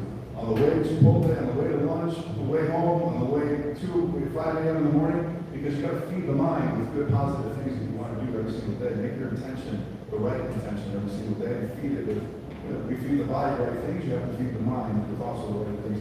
So putting the right mindset and energy into your mind is important. Time is irreplaceable, focus builds freedom, and discipline creates wealth. So the habits that you do every day is what essentially can give you the wealth that you want to achieve. You can go to the next screen. All right, so I'm in the commercial real estate business for, wow, I think it's been now probably 17 years across all of my years. I was with another company in town that also I'm picking on. A friend of ours was, he got me started in commercial real estate here in Stewart. I was with him 9 years, and talk about perspective. He and I are the same age, and he just recently passed away. I'm not going to say his name, some people know his name. He was a friend of mine. We started out, like I said, in the business. He lost his way. But my point is that gives you perspective. You know, we're not super old guys, and to die now at this age is not what's meant to be. You know what I mean? So it makes you think a lot more about what it is we're doing, especially regarding health. You know what I mean? We joke about health and all this stuff. You know, we deal with your life forever. Well, by the time you're 7 years old, if you didn't take care of yourself now, good luck when you're 70 with cardiac issues, you know? So it's important to take care of yourself now. But I'm doing commercial real estate for a very long time, and what I believe in terms of wealth is that you have to have different vehicles, right? You have to have either 7 streams of income in the forms of multiple businesses that allow you to have cash flow coming in, so that when you're sleeping at night, you have money that's generated for you. That's the only way you can break free in terms of whatever kind of JOB, just over broke job that there is in this life, unfortunately. And why it is because the only time that we can exchange for dollars will allow us to be capped out at a certain amount. You only can work so many hours in the day if you're making an hourly wage or salary, right? So you have to put the money you make, your seed money, let's call it, from the job, into investments, so that those investments are going to yield you money, so that eventually you can be financially free. Financially free is when you have enough cash flow coming in per month that it takes care of all your bills, it takes care of your lifestyle, and if you wake up tomorrow, you don't have to work. You have enough money coming in, and you really do not have to work. You maybe want to do deals because you enjoy it, but you don't have to. You should have your goal in terms of your finances in order so that you know what your number is. Everybody has their number. Meaning, per month, what would it be for you to make your cash flow per month? What number is it? Is it $10,000? Is it $50,000 a month? $100,000? $4,000 a month? That will allow you to have the lifestyle you want that's passively coming in. So first understand clarity of your goal, because then you can reverse engineer that and put it into investments that will give you what it is you're looking for. So you work hard, make your money, but put that money into different investments that will yield you the type of lifestyle that you want in retirement. Right? So those investments for me are real estate. Real estate has always been something that will produce wealth in multiple layers, impacts, advantages, give you appreciation, and you can do a lot of creative things with real estate, more so than you can with any other investment, in my opinion. Stock market is a little different in terms of what you can and cannot do. And here's what I call the $1 million formula. So if you have specificity in your numbers, you can achieve that, right? If you know, you want $1 million, what does it take to make $1 million? You reverse engineer that. If you want to make $1 million in a year, take that million and reverse engineer it. What does it mean per month that you have to make? You have to make $83,333 a month. You got to make $19,231 a week. Then break it down, 5 days a week of hustle, you got to make $3,846 a day. So break down the numbers extremely specific as to what your goal is, because there's a clue here, there's a blueprint that you can follow. But you got to first know where you're going. Imagine getting on a plane and just being like, I'm just going to go to Europe, okay? If you don't put the GPS on the coordinates to go where you want, you're going to end up in Russia or some shit, and they're going to blow you up over there.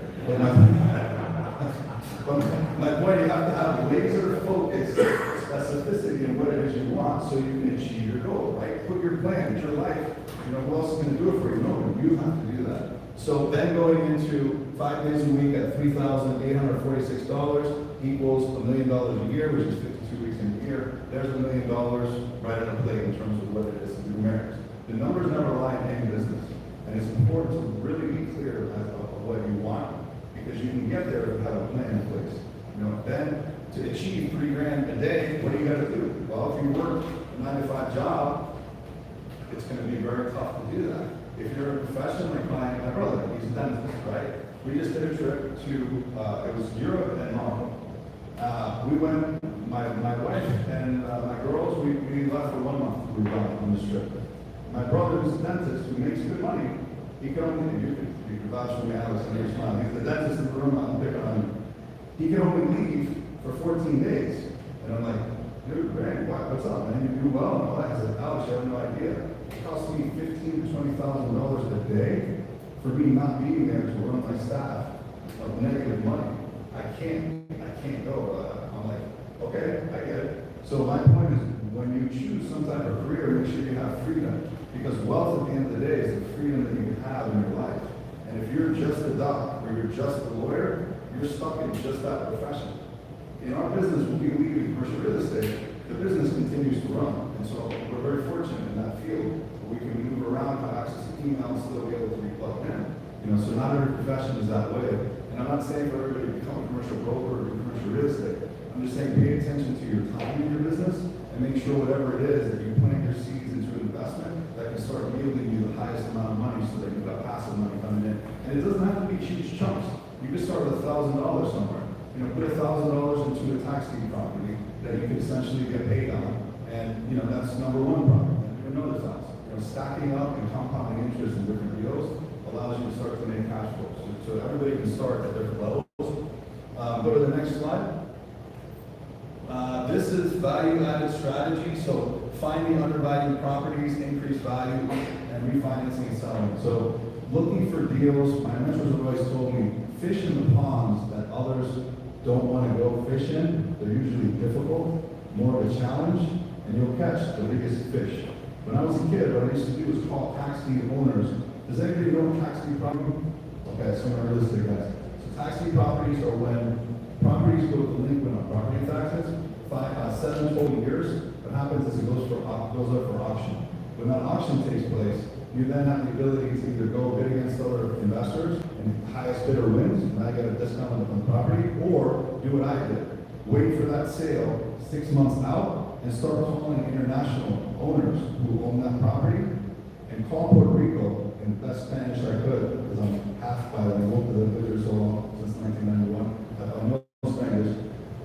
And negotiate with the guy who's the church that I bought at Ponce, Puerto Rico. I was dealing with the pastor of the church. And negotiated with him. I had to ask my dad, Pops, how do you say land? He's like, Toreno, Alex. Yes, senor, Toreno. And by the time we were done with all that, I bought it for $2,700. We sold it for $28,000 in about 14 days, back in the day when lots were moving and all that kind of stuff. So my point is that most people want the list. They want the magic foreclosure list and the easy route. That easy route is bullshit. It's bullshit. If there's no profit there, everybody has saturated that. My mentor is very vulgar. He calls that something else I'm not going to say. But my point is that go to the areas where others aren't willing to go, and you'll catch the biggest fish, the biggest profit for you. And that was calling other countries too. You call the owner and you basically said, listen, owner, you're going to lose this property coming up in 6 months. But I'm going to pay off all of the taxes. I'll pay the closing. I'll pay you cash in your pocket, and we'll close this before the sale. It'll stop your sale also. Sounds good to me, because they kind of forgot about it, didn't care about it, whatever it may be. So then when you're buying at a steep discount, now you can go ahead and flip that lot for good profit. So that's just one example. We tax these properties. So look in areas where you can find undervalued properties. The uglier the property was back in the day, the more profit it was. And you're in real estate, so an ugly house that's all fucked up. The first one I bought was 13 cats and 2 dogs. Ugly. I mean, my brother was in there with a gas mask. I have pictures of that at the dentist. And we were kids. We made a nice profit on it. My dad was, you need to be a doctor with this real estate nonsense and bullshit and get rich quick. And I showed him a check and we were done. He goes, Alex, we got to start doing deals together. Actually, believe me. So we go to the next screen. So deal structure secrets, building strong network, direct to seller marketing, and off-market deals. This little word right here, off-market deals, in our business is king. So for commercial real estate, You know, you have deals that you see out there with a sign, people are like, hey, man, we see your signs everywhere and all that, and that's cool, those are good deals. But in our business, just a little secret, that's probably 40% of our real business. The other 60% are off-market deals. So like Juan, who's one of my agents in the room here, by the way, is one of my top agents, and he's a fantastic agent. What we do is we take a deal and we don't let the public see it. If we've already done business with you guys, say, hey, do you want this deal? Do you want to buy it? No. You want to buy it? If he's someone we've done business with, and we shop it into our in-house club first. If our group inside wants it, good. If they don't, then it goes out to the public. So those private deals happen all the time in commercial real estate.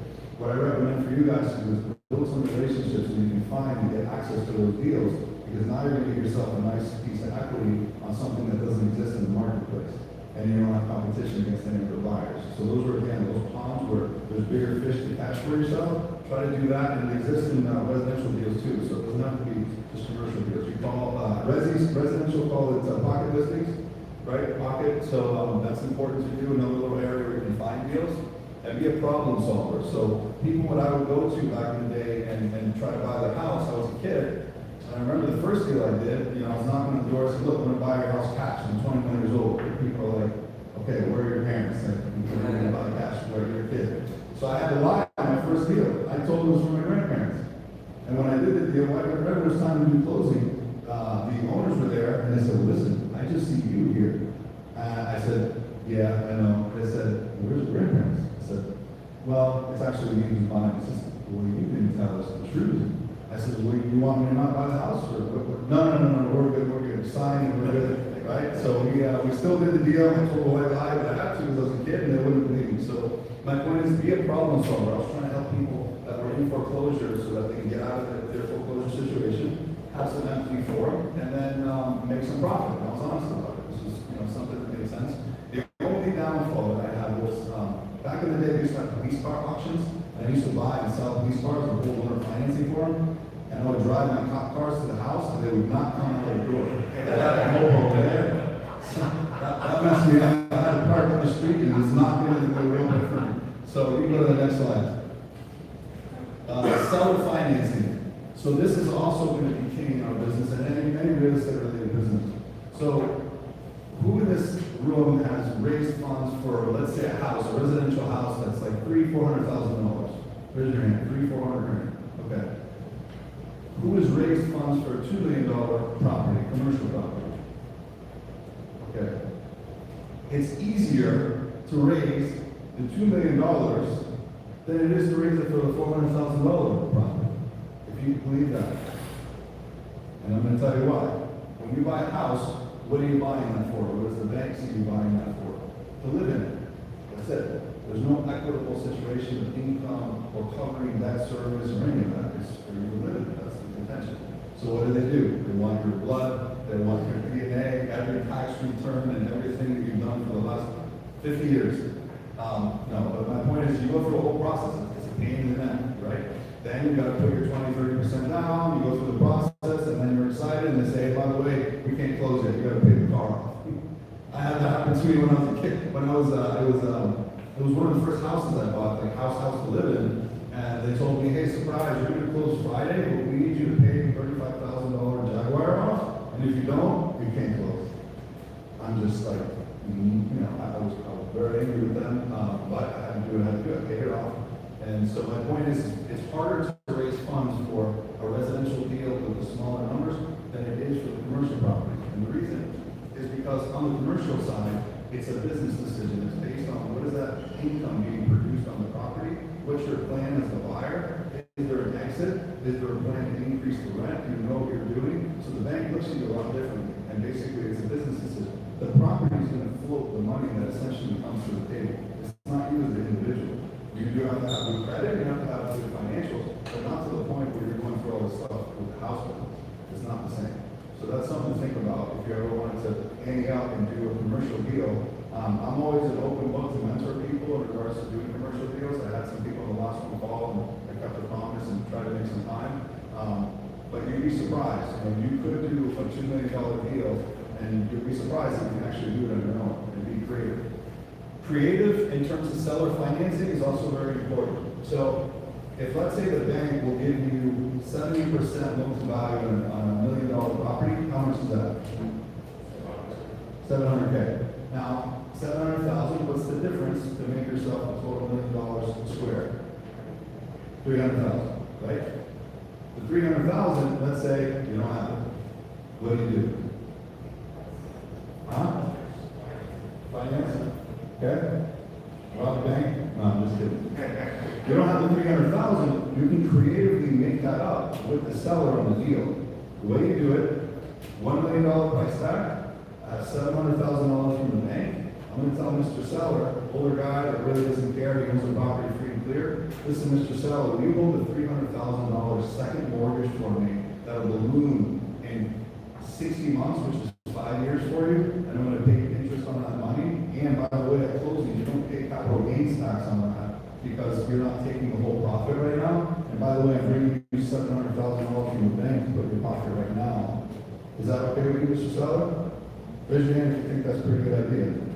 And they love it. The sellers usually like it. So that's a way you can actually negotiate and structure a deal where maybe you don't have the 300 grand, you want to do $1 million deal, you know the numbers work, you study, you know what you're doing. You don't have 300K, you can make it up with the seller. So that's one way you can do that. Go to the next screen. Retirement, wealth buckets, and tax-free penalty for a wealthy life. Now, one thing I learned when I pops, the doctor, is that doctors are not very smart in business. And neither are, CPAs sometimes, believe it or not. And the reason I say that is my dad had a really high-profile CPA in Stuart, Florida, that was doing his taxes. And back then, again, I'm just a kid, but I studied tax law because I learned that when you make money, you got to figure out how to keep it too, because the tax man is going to take as much as he can when you start making a profit.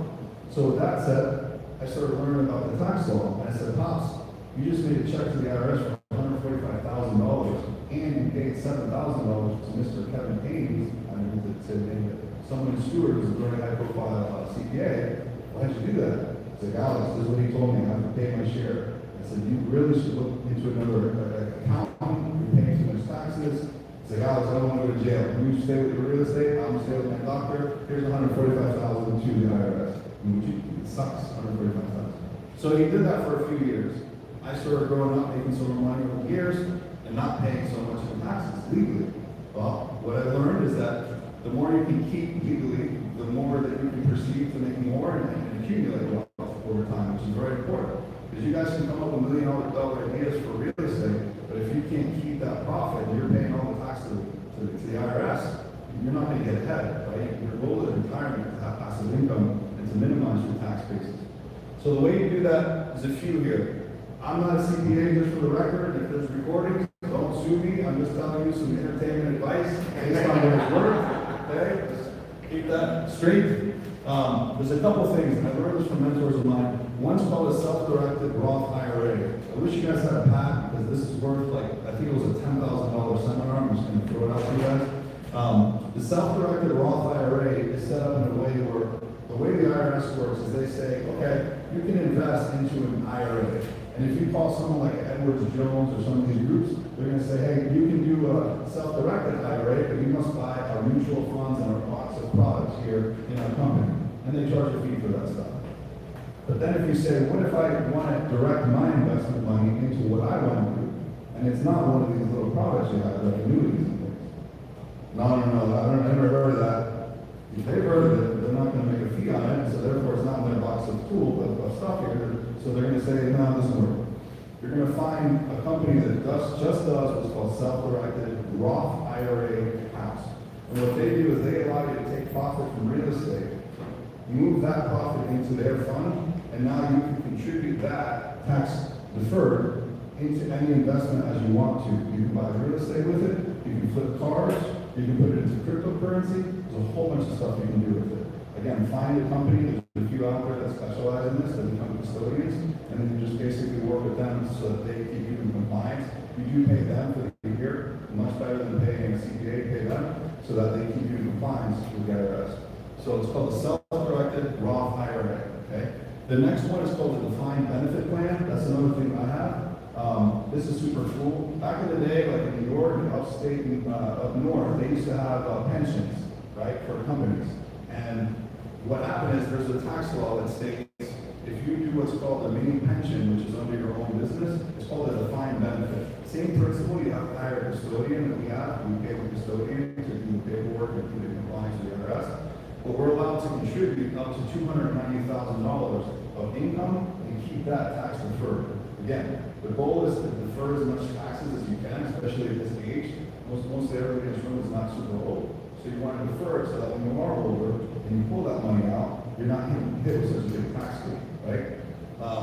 Taxable investments over here is going to be when you sell a property, right? So if you sell a residential property, you flip it, you've got capital gains, right? The way to get around that is to do what's called a 1031 lifetime tax exchange. We do it in our business all the time on commercial buildings. And the way it works is you buy your building for $1 million, you sell it for $2 million, you have a $1 million realized gain. That $1 million, you would essentially have to pay a capital gains tax, but instead you're going to do what's called a 1031 exchange. So you're going to take that $1 million, reinvest it into another building, tax deferred, and now you're buying another piece of real estate, letting that build and grow and keep it going for many, many years. Just keep moving it into other properties over the years. Next slide. Defined benefit plan. This tells you a little bit more of the defined benefit plan. The actual 2026 number is $290,000. Massive tax deductions, accelerated retirement, and keep more of what you earn, which is super important. So look into them. I have a company in Bureau that we have for our custodian. I don't get money from referring anything. I'm just telling you what has worked for us and how to keep your money tax deferred. Go to the next slide. Think long-term, stay disciplined, take action daily, and surround yourself with winners. What we frequently see becomes our frequency, right? That's so important, and it's true, because when you expose yourself to people you're around, I give everybody in this room credit, because you could be at home on Netflix, or zoning out to some stupid YouTube videos like I do sometimes. You know, I like the auditing thing, what's it called, like police audit stuff. And I'm just like, keep watching that stuff, because I don't do this, I can't wait till somebody pulls me over. But my point is, you guys actually chose on a weekday, a work day, to come out and get together with a group like this, to talk and collaborate and be inspired, and talk about faith and fitness and business and money. A round of applause for you guys. That's what I want you to do. A round of applause. We'll go to the next slide. Okay, so in summary, what I feel the definition of wealth is to do what you want, when you want, with whoever you want. When you can take a vacation for 1 month and not worry about things, and you're with the people you love, and you're enjoying yourself, and you legitimately don't need to go back to the office, I feel it's important to pay attention to what you're doing in life so that you can appreciate what you've done, you know, and enjoy it. We go around one time, so you might as well go for everything that you can. You have one life, you might as well go for it. You're not guaranteed tomorrow. You really aren't. And so what we do with today, this life that we have, this gift, is up to you. Don't let family, don't let friends who have the best intentions sway you from your dreams. Because when you're older and you're like, shit, man, I coulda, woulda, shoulda, that's when you'd be like, man, why didn't I? It's something like tonight. If you're inspired just 1% by anything I said, I did my job, my purpose. I'm not being paid to be here. And the reason I'm doing this stuff now and linking up with somebody like Jonnie, who I feel there's God incidents, and there's also messages that come through us, through God, that essentially allows us to be those that contribute a message to try to help other people. So my purpose is to give back to those who are less fortunate, because my brain was since my accident. Because God granted me the gift of life, I said one day I want to go ahead and inspire other people, teaching them to fish, giving them the tricks. At my office, I do once a month a training seminar, and other commercial books like, Alex, you need to teach them all. Are you crazy? I said, I'm one guy, teach them, let them make money. What's wrong with that? The guys around me, I try to make sure they make as much money as they possibly can. That's the way I feel. I feel it's important to be that way, and I feel like we go around one time. So make a difference in other people's lives, do the best you can, but give it all you got every single day, because life's a gift. We only have one. Thank you.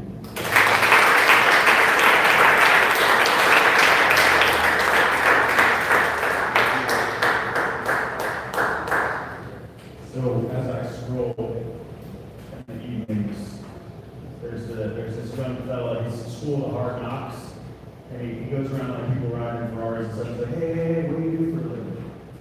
85% of the people will say real estate. So, just to put that out there. Long story short, Alex, let's give it up one more time.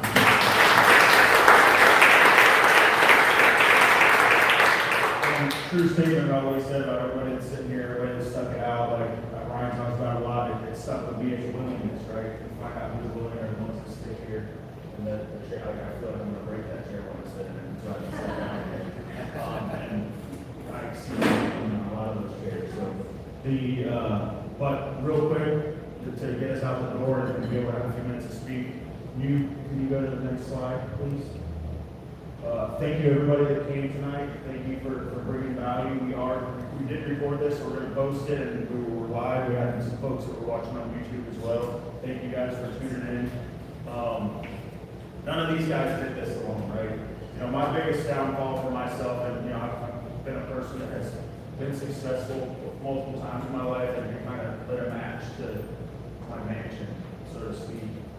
And I'm not proud of it, but I don't regret any of it. So I wouldn't be going today if I hadn't gone through it. But what's my pride? When I got to the point where I said, I did this, I got this. But the fact is that I did it with the people that were around me. And now I hold that dear in my heart because, it's a week and collaborations and any successful businesses you see nowadays and who they partner with, who they collaborate with, and helping each other win is the secret to success. There's nothing else about it. We're meant to interact, we're meant to fellowship with one another, and so nobody better than alone. You can see your own blind spot. The pillar you're losing is the one that's you stop looking at. Guys, for me, like, this is one of the things that I've looked at is with these pillars, and really, like, my faith is my foundation, but on a daily basis, I try to have this 10 step. I take an inventory of my life before I lay my head down at night and say, hey, do I owe somebody an apology? Did I screw somebody over?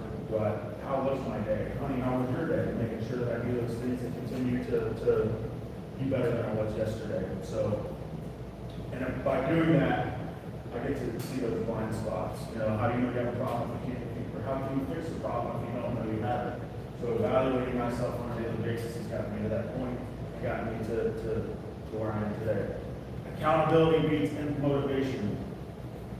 I used to be the guy when somebody called me out on something, I would get defensive, and try to turn it around on somebody. But today, somebody tells me something about myself, I take it with a grain of salt that it is, and then say, hey, I really need to look at this. This is really something that I have a problem with.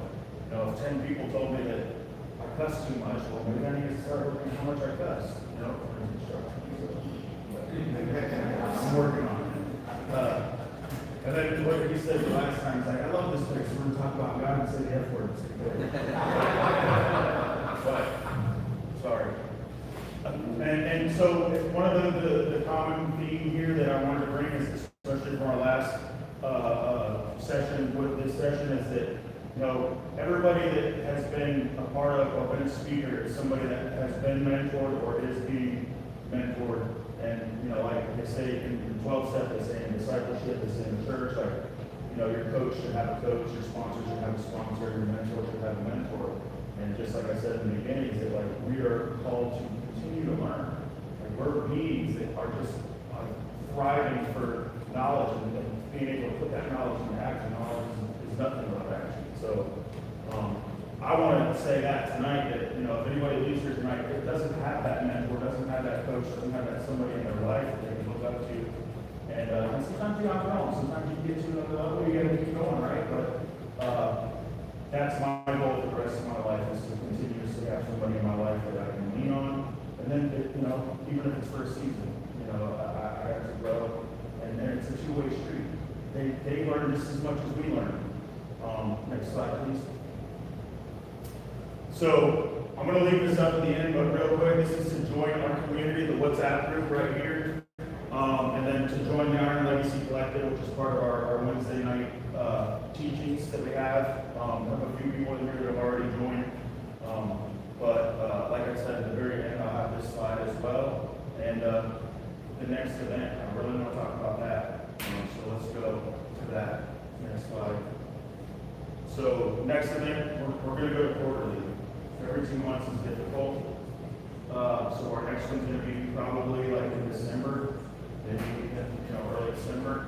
And what we decided is that, social media for personal brands and businesses, and just because if you're, talking about social media already, but basically, Jay Paul says it best, he says if your Instagram isn't as good as your jab, then you're not gonna be boxing. So, we want to teach people how to get to the next level with their personal brands, with their businesses, with themselves, right? So, I've been able to kind of get close to mastering that myself, and we have a bunch of other people that we want to bring in and kind of bring that to the next level. So, content creation, creating digital assets, and positioning, owning your lane and your niche, or multiple niches, whatever you got going on. So, this is going to be our next event. And if you join the collective, get with me after. I've got information from the folks that did sign up, and we'll get you the info on that. And next slide, please. These are the 3 QR codes that we have for the WhatsApp group. Free. Nobody, has to charge anybody to get in there. Joining the collective, Iron Legacy Collective is here. And then we have the donation QR code for the Police Athletic League. It is my goal that this time next year that we are much closer to that goal, if not already, when we get that building built. So, I gotta go forward side myself. But, guys, thank you for showing up. Thank you for being a part of this.